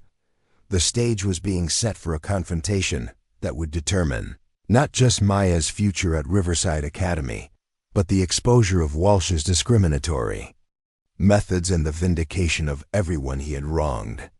Maya's perfect blindfolded shooting demonstration would serve as both personal triumph and institutional reform, proving that excellence could overcome even systematic sabotage when combined with strategic thinking and relentless preparation. Maya chose her moment carefully. Colonel Hayes conducted weekly office hours on Thursday afternoons, a time when she would be available for individual consultations without the formal scheduling that might alert Derek Walsh to Maya's intentions. The timing also allowed Maya to make her request with minimal advance notice, reducing Walsh's opportunity to prepare countermeasures. She knocked on the colonel's office door at precisely 1400 hours, dressed in regulation uniform and carrying a folder containing her carefully documented performance records. Colonel Hayes looked up from her paperwork, her expression neutral but attentive. "Rodriguez, what can I do for you?" Maya entered and stood at attention. "Colonel, I'd like to request permission to attempt the advanced blindfolded marksmanship exercise." Hayes' eyebrows rose slightly. The blindfolded exercise was typically reserved for end-of-program demonstrations, and candidates rarely requested additional challenges when their program standing was already precarious. That's an unusual request, Rodriguez. The blindfolded exercise is designed to demonstrate limitations, not showcase abilities. Most candidates find it humbling rather than confidence-building. Maya had anticipated this response and prepared her argument carefully. Ma'am, I believe that accepting limitations without testing boundaries is contrary to the program's philosophy of excellence. I'd like to understand my current capabilities in this area. Colonel Hayes studied Maya's service record on her computer. Screen. Your program standing is currently in the bottom third of the class. Shouldn't you focus on improving your documented performance areas rather than taking on additional challenges? Colonel, I believe my documented performance doesn't accurately reflect my capabilities, Maya replied carefully. The blindfolded exercise would provide an objective measure of my fundamental marksmanship skills without the variables that have affected my other evaluations. The statement was carefully crafted to suggest problems with her evaluations without making specific accusations. Colonel Hayes was experienced enough to understand the implication without Maya having to make explicit claims about unfair treatment. Instructor Walsh has noted concerns about your consistency and adaptability, Hayes continued. What makes you think blindfolded shooting would demonstrate improvements in those areas? Maya opened her folder and extracted her personal practice records. I've been working extensively on fundamental consistency, ma'am. Blindfolded shooting requires perfect muscle memory and technical precision. I believe it would demonstrate whether my foundational skills are solid. Colonel Hayes examined the practice logs, noting the extensive dry-fire training and technical analysis Maya had documented. The records showed systematic preparation that went far beyond normal program requirements. This is impressive preparation, Rodriguez. You've clearly invested significant personal time in skill development. Hayes paused, considering. However, the blindfolded exercise has never been used as a remedial evaluation tool. The program record is 7 hits out of 10, achieved by a candidate with exemplary standing. Maya met the colonel's gaze directly. Ma'am, I'd like to attempt the full 10-shot sequence. I understand that standard qualification is 5 hits, but I believe challenging myself against the program record would provide the most meaningful assessment. The request was bold to the point of seeming arrogant, but Maya calculated that demonstrating confidence would be more effective than appearing desperate. She also knew that requesting the full exercise would create maximum pressure and visibility. Colonel Hayes was quiet for a long moment, clearly weighing the implications of Maya's request. Finally, she spoke. Rodriguez, I'll authorize the exercise, but understand that failure will likely confirm Instructor Walsh's assessment of your limitations. Are you prepared for that outcome? Yes, ma'am. I accept full responsibility for the results. Very well. I'll schedule the exercise for tomorrow afternoon. Standard blindfolded parameters, 10 shots at 400 yards from supported prone position. All instructors will observe, and the exercise will be recorded for program documentation. Maya felt a surge of satisfaction mixed with nervous anticipation. The conditions were exactly what she had hoped for: maximum visibility, formal documentation, and no opportunity for Walsh to manipulate the results without revealing his methods to other observers. Thank you, Colonel. I appreciate the opportunity. As Maya left the Colonel's office, she encountered Derek Walsh in the hallway. His expression suggested he had been waiting for her, possibly monitoring who visited Hayes during office hours. Rodriguez, Walsh said, falling into step beside her. I understand you've requested additional evaluation opportunities. That's ambitious, considering your current program standing. Maya maintained her composure, recognizing that Walsh was fishing for information about her meeting with Colonel Hayes. I'm focused on demonstrating my capabilities, sir. Blindfolded shooting is the program's most challenging exercise, Walsh continued. Previous attempts by struggling candidates have typically resulted in embarrassing failures that confirmed their unsuitability for advanced training. The comment was clearly intended to undermine Maya's confidence while establishing expectations for her failure. Maya understood that Walsh viewed her request as either desperate attention-seeking or misguided confidence that he could easily destroy. "I understand the challenges, sir. I'm prepared for the evaluation." Walsh's expression shifted to one of patronizing concern. "Rodriguez, I've seen many candidates make similar mistakes when their program standing becomes precarious. Taking on challenges beyond your demonstrated capabilities rarely improves your situation. Perhaps you should reconsider this request before it's too late."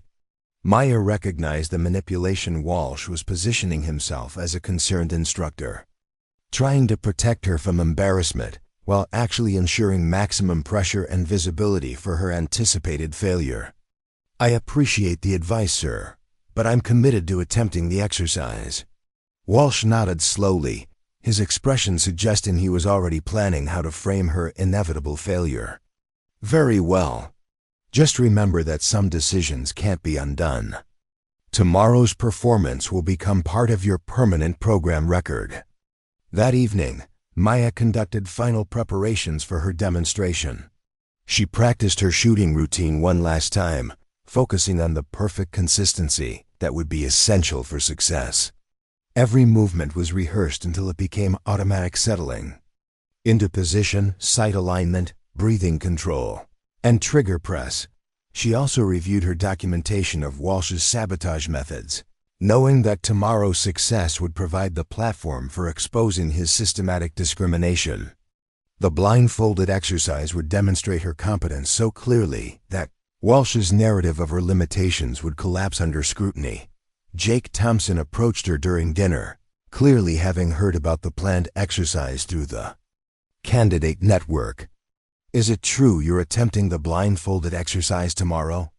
Maya nodded, noting that news of her request had spread quickly through the program. The visibility would work in her favor if she succeeded, but would make failure even more devastating. "That's incredibly brave," Jake continued, "or incredibly crazy. The program record is 7 hits, and that guy was at the top of his class. Sometimes you have to bet everything on one shot," Maya replied. "Tomorrow will show whether I belong in this program or not." Jake looked concerned. "Maya, your shooting is solid. You don't need to prove anything with some impossible demonstration. Walsh is just looking for ways to justify getting rid of you." The comment confirmed that other candidates had noticed Walsh's campaign against her, but Maya couldn't reveal the strategic nature of her decision without compromising her plans. "I appreciate the concern, but this is something I need to do." That night, Maya slept more peacefully than she had in weeks. The uncertainty and defensive anxiety that had characterized her recent experience was replaced by the focused calm of a mission-ready operator. Tomorrow would bring either vindication or destruction, but at least the outcome would be determined by her own performance rather than administrative manipulation. Her final conscious thought was a visualization of perfect shooting technique: 10 identical shots, 10 perfect hits, and the complete destruction of Derek Walsh's credibility in front of witnesses who couldn't be silenced or influenced. Tomorrow would prove that excellence could triumph over even systematic sabotage when combined with strategic thinking and relentless preparation. The afternoon air hung still over Riverside Academy as candidates and instructors gathered at the Pi 400-yard line for what would become the most legendary shooting demonstration in the program's history. Word of Maya's blindfolded challenge had spread throughout the facility, drawing observers who rarely attended individual exercises. Colonel Hayes stood at the firing line with her evaluation clipboard, flanked by all 3 program instructors including Derek Walsh, whose expression carried the confidence of someone anticipating a public vindication of his assessments. Sergeant Tom Mitchell operated the electronic scoring system, while Captain Robert Sterling managed the official documentation equipment that would record the exercise for program archives. Maya arrived at the designated time, carrying her rifle, case and shooting gear, her movements deliberate and focused. She had slept well and awakened with the calm clarity that came from thorough preparation and complete commitment to a course of action. Today would determine everything. "Rodriguez," Colonel Hayes announced formally, "you've requested to attempt the advanced blindfolded marksmanship exercise. 10 shots at 400 yards from supported prone position. Standard scoring applies. Hits must be within the target's scoring rings to count. Do you understand the parameters?" "Yes, ma'am," Maya replied, her voice steady and confident. Derek Walsh stepped forward, ostensibly to clarify procedures, but actually to increase psychological pressure. "Rodriguez, this exercise has eliminated candidates who were performing well in all other areas. The program record of 7 hits was achieved by a candidate with exemplary standing. Are you certain you want to proceed?" Maya met his gaze directly. "Absolutely certain, sir." Walsh nodded with satisfaction, clearly expecting to witness a spectacular failure that would justify his previous assessments and her dismissal from the program. He positioned himself where he could observe every aspect of Maya's performance while providing commentary to the assembled observers. Maya unpacked her rifle and began her pre-shooting routine with methodical precision. Each movement was exactly as she had practiced hundreds of times, checking equipment, adjusting her shooting mat, and establishing her position with perfect consistency. The familiar ritual helped calm her nerves while demonstrating the systematic preparation that would be essential for success. "Impressive equipment handling," Sergeant Mitchell commented quietly to Colonel Hayes. "Very methodical approach." Maya settled into the prone position, using sandbags to support her rifle in exactly the configuration she had practiced. Through her scope, the 400-yard target appeared crisp and clear, the scoring rings clearly defined against the white background.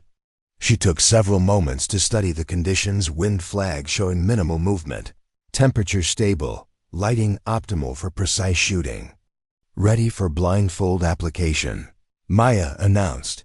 Colonel Hayes approached with the regulation blindfold, a thick black cloth that would eliminate all visual input. Before covering Maya's eyes, she made a final verification of the target and conditions. Target confirmed at 400 yards. Conditions are stable. Blindfold will be applied and secured. The cloth settled over Maya's eyes, blocking out the mountain landscape and reducing her world to touch, sound, and the internalized map of the range she had memorized. Darkness brought with it a moment of disorientation that she controlled through focused breathing and mental preparation.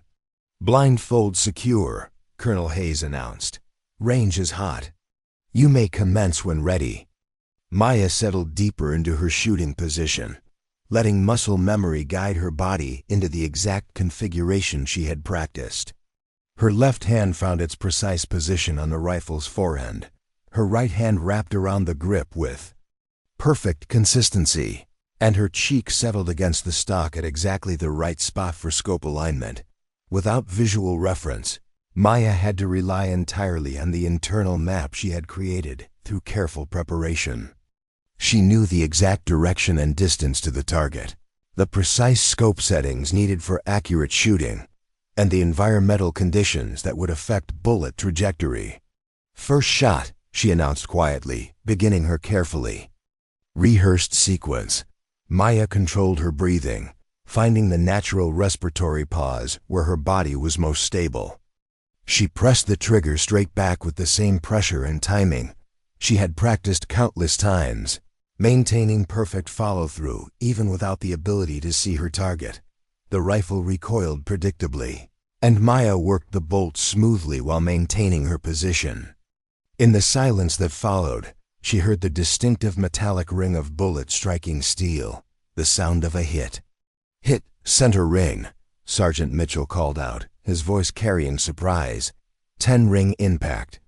A murmur ran through the assembled observers. Even at the professional level of Riverside Academy, A first shot hit while blindfolded was impressive. Maya remained focused on her routine, chambering a fresh round and settling back into position. Second shot.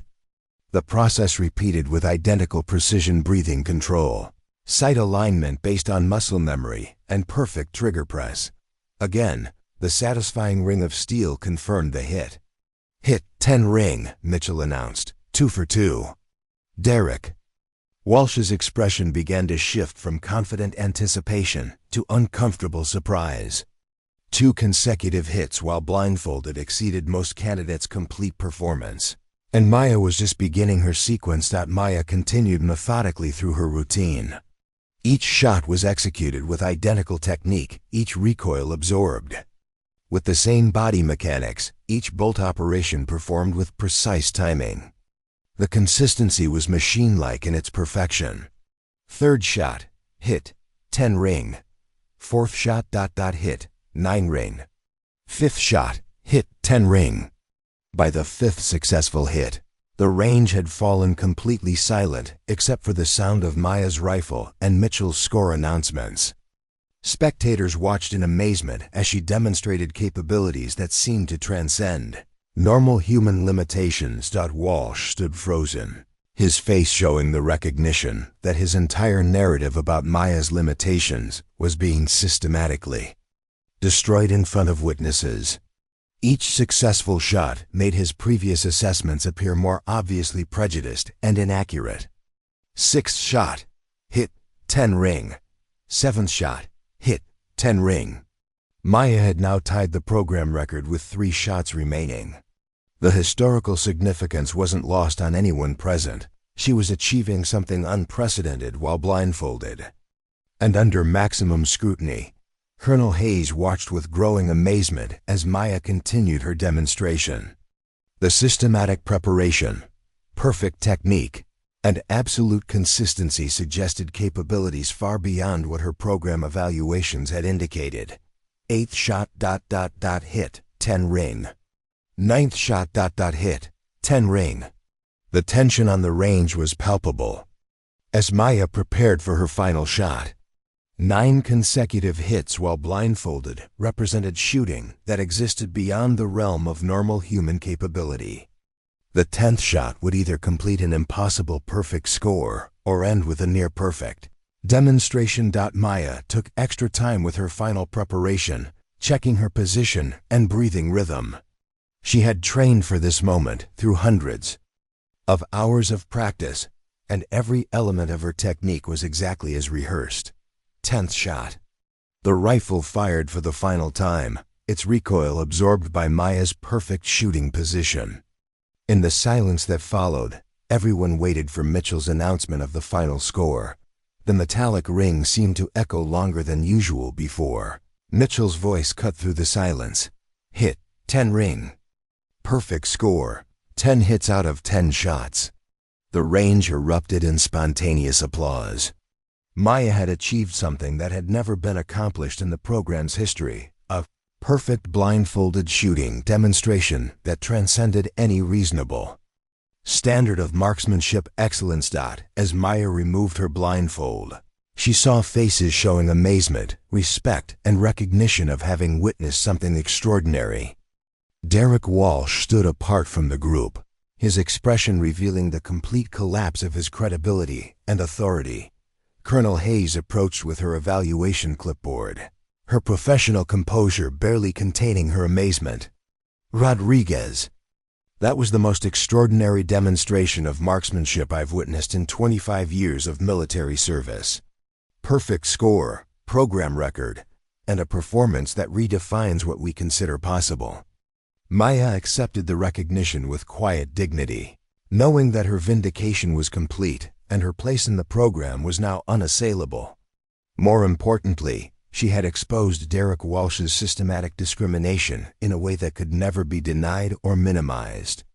The immediate aftermath of Maya's perfect blindfolded demonstration created a seismic shift in the power dynamics at Riverside Academy. As word spread throughout the facility, instructors and administrative staff arrived to witness the aftermath.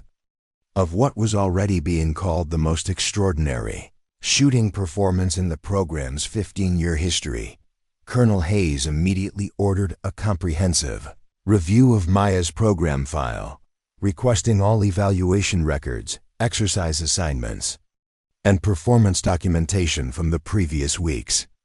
The contrast between her demonstrated capabilities and recorded program standing was so dramatic that it demanded immediate investigation. "Sergeant Mitchell," Hayes commanded, "I want every piece of documentation related to Rodriguez's training compiled and on my desk within 2 hours. Include equipment assignments, partner selections, and all instructor evaluations." Derek Walsh stood apart from the celebrating crowd, his face showing the recognition that his carefully constructed campaign against Maya had not only failed, but had been exposed in the most public way possible.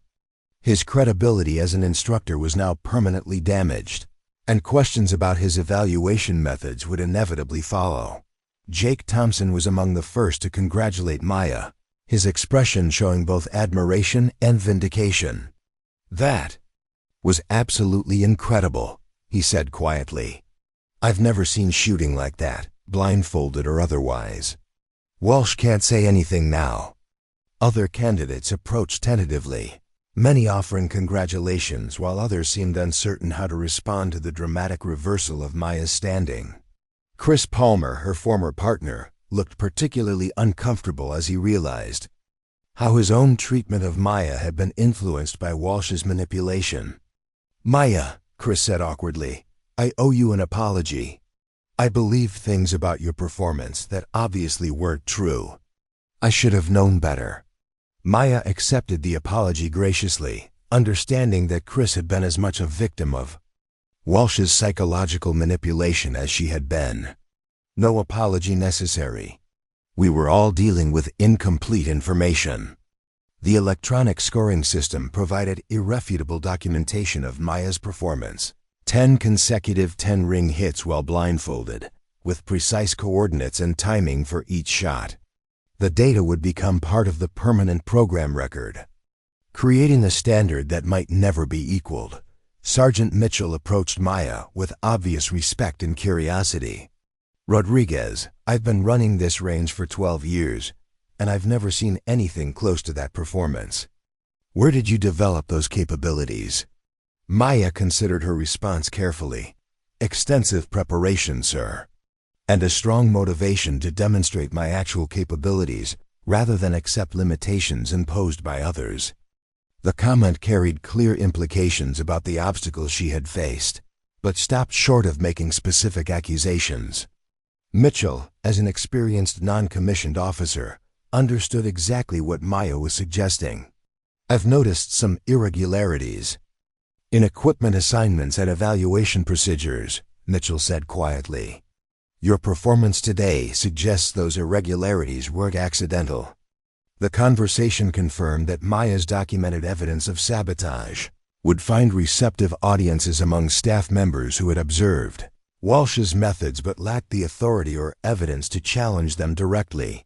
Colonel Hayes called for an immediate meeting with all program instructors, effectively excluding candidates from discussions that would determine Walsh's future role. Maya watched as the instructional staff disappeared into the administrative building for what everyone understood would be a career-defining conversation for Derek Walsh. During the instructors' meeting, Maya received another anonymous message on her phone. "Outstanding performance. Your documentation package has been forwarded to appropriate authorities. Systemic changes incoming." The message confirmed that her evidence gathering had been coordinated with others who were working to address Walsh's discriminatory practices.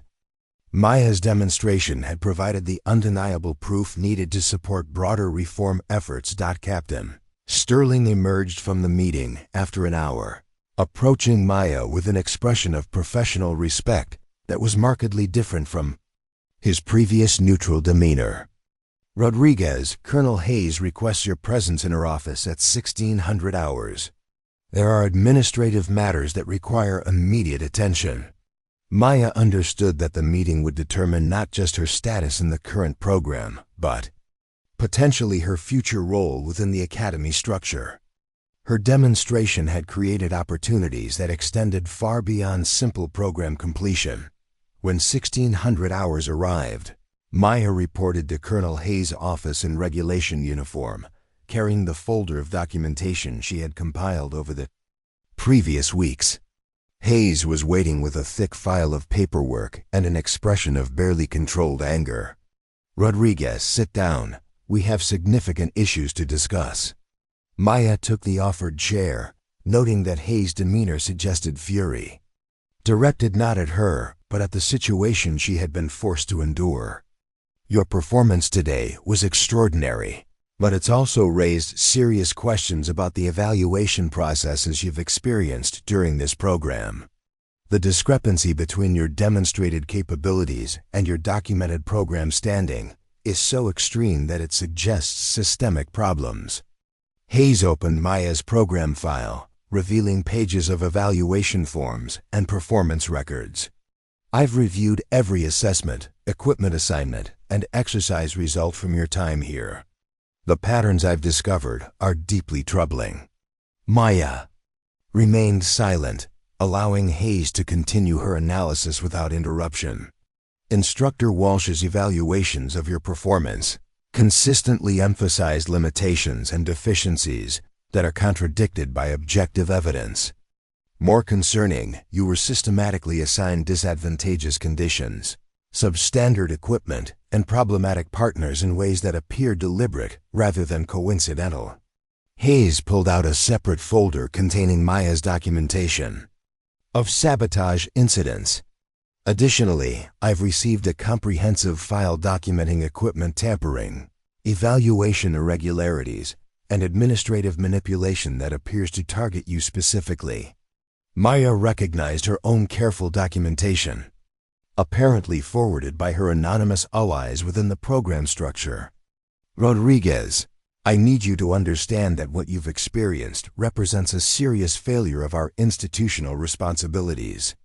The systematic discrimination you've endured is completely contrary to this program's values and standards." Hayes paused, clearly struggling with the implications of what she was revealing. "Instructor Walsh has been relieved of his duties pending a formal investigation. His access to candidates and evaluation authority has been immediately suspended." Maya felt a surge of satisfaction mixed with professional vindication.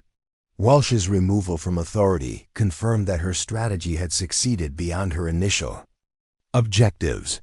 "More importantly," Hayes continued, "your program standing is being completely reevaluated based on objective performance data rather than the compromised evaluations you received. Based on your actual capabilities, as demonstrated today and supported by evidence from legitimate exercises, you're being reclassified as the top performer in your candidate class." The reversal was complete from bottom of the class to top. Performer based on honest evaluation of her actual abilities. "Colonel, I appreciate the recognition, but I'm most concerned about ensuring this doesn't happen to other candidates." Maya replied diplomatically. Hayes nodded approvingly. "That's exactly the attitude I would expect from someone with your character and capabilities. In fact, I have a proposition that addresses both your future and our institutional reform needs." Maya waited expectantly as Hayes outlined an opportunity that would transform her from candidate to change agent within the academy structure. "How would you feel about graduating from this program directly into an instructor position? Your technical capabilities are obviously extraordinary, but more importantly, your experience with discriminatory practices gives you unique insights into evaluation fairness and candidate development." The offer represented vindication beyond Maya's most optimistic expectations, not just program completion, but immediate elevation to institutional authority with the mandate to prevent others from experiencing the sabotage she had endured. "I would be honored to accept that responsibility, Colonel." Hayes smiled for the first time during their meeting. "Excellent. Your first assignment will be developing new protocols for equipment management, evaluation consistency, and instructor accountability. We're going to ensure that what happened to you never happens to another candidate. Maya left the meeting understanding that her ordeal had not only vindicated her personally, but had catalyzed systematic reforms that would benefit future candidates. Her perfect blindfolded shooting demonstration had become the foundation for institutional change that extended far beyond her individual success. 6 months later, Maya stood at the same 400-yard line where she had achieved her historic blindfolded shooting demonstration, but now her role had completely transformed. Instead of being the target of systematic discrimination, she had become the architect of institutional reform at Riverside Elite Marksmanship Academy. The changes implemented since Derek Walsh's dismissal were comprehensive and revolutionary. Maya's first initiative as advanced techniques instructor had been establishing standardized equipment protocols that eliminated the possibility of deliberate sabotage. Every piece of gear was now tracked through digital systems, with automated alerts for any unauthorized modifications or assignments. Candidates, Maya announced to her first official class, you'll notice that equipment distribution is now completely randomized and digitally documented. Every rifle, scope, and accessory is photographed before and after use. This ensures that your performance reflects your abilities, not administrative manipulation. The class of 30 candidates included 8 women and 12 minorities, the highest diversity in the program's history. Maya's appointment as instructor had sent a clear message throughout the military and law enforcement communities that Riverside Academy was serious about reform and equal opportunity. Jake Thompson, who had completed the program with distinguished honors after Maya's vindication, had returned as an assistant instructor. His loyalty during Maya's ordeal had been rewarded with rapid advancement and a key role in implementing the new evaluation protocols. The digital tracking system Maya developed has eliminated every form of equipment bias, Jake explained to visiting officials from other training programs.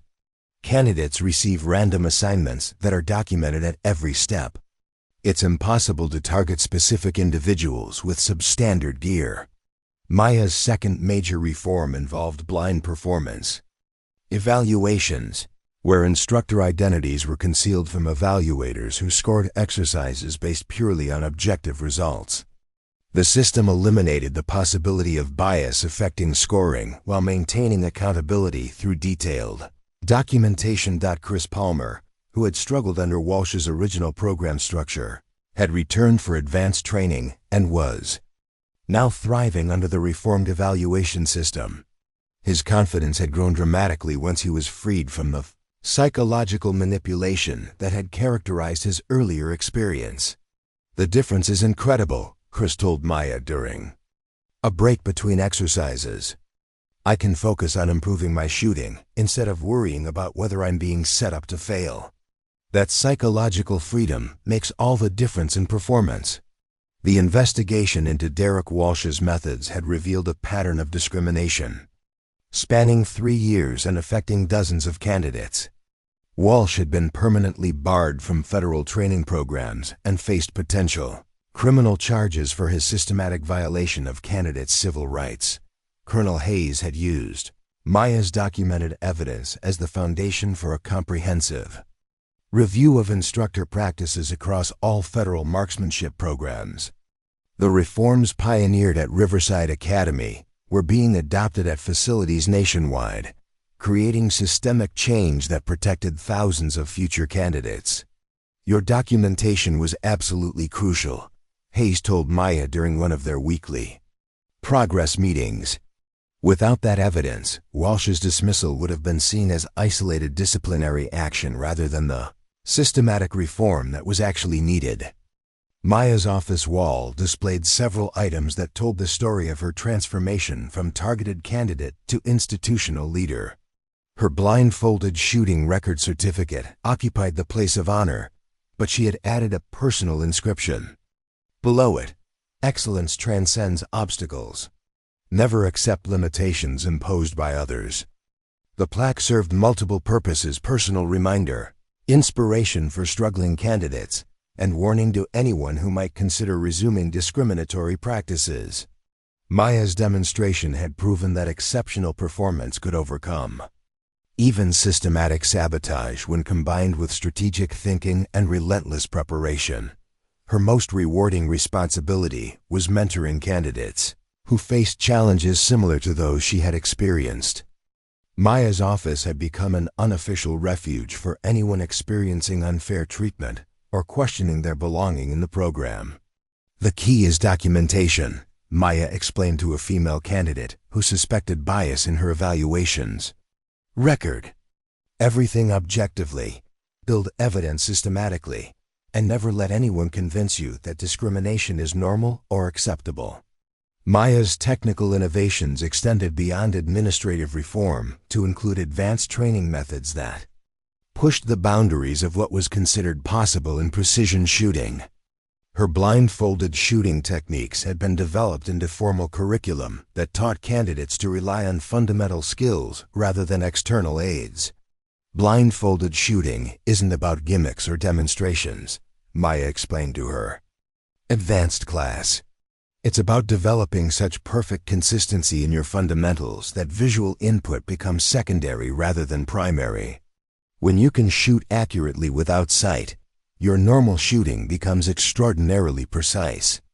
Several candidates in Maya's first class had already achieved 7 or 8 hits out of 10 in blindfolded exercises performance that would have been considered impossible before.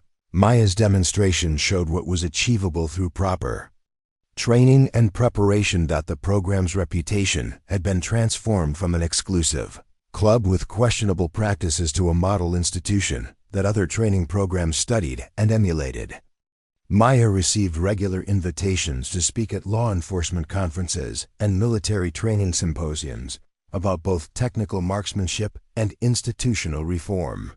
"The most important lesson from Riverside Academy," Maya told audiences, "is that excellence and fairness aren't competing values, they're complementary. When you eliminate bias and provide equal opportunities, you discover capabilities that discrimination had hidden." 1 year after her historic demonstration, Maya stood before a new class of candidates for her opening address. The group included several individuals who had specifically requested assignment to Riverside Academy because of its reformed reputation and commitment to equal opportunity. "This program will challenge every aspect of your marksmanship abilities," Maya announced. "You'll face demanding exercises, difficult conditions, and high standards that push you beyond what you thought possible. What you won't face is discrimination, sabotage, or unfair treatment designed to make you fail." Maya paused, looking across the diverse group of candidates who represented the Academy's transformed culture. "Your success here will depend entirely on your dedication, preparation, and willingness to embrace the highest standards of precision shooting. Some of you will discover capabilities you didn't know you possessed. Others will learn that excellence requires more effort than you're willing to invest. But every one of you will receive fair evaluation based solely on your performance." As the candidates dispersed to begin their training, Maya reflected on the transformation her ordeal had created. Her perfect blindfolded shooting demonstration had been vindication enough, but the lasting institutional change represented victory on a scale she had never imagined possible. The young woman who had arrived at Riverside Academy 8 months ago, isolated and systematically undermined, had become a leader whose influence extended far beyond a single training program. Maya's story had proven that individual excellence, when combined with strategic thinking and institutional reform, could transform entire systems and protect countless others from experiencing the discrimination she had overcome. Her legacy would be measured not just in her unprecedented shooting demonstration, but in the careers of every candidate who would never face the obstacles she had endured, thanks to the reforms her courage had made possible. Up next, you've got 2 more standout stories right on your screen. If this one hit the mark, you won't want to pass these up. Just click and check them out. And don't forget to subscribe and turn on the notification bell so you don't miss any upload from us.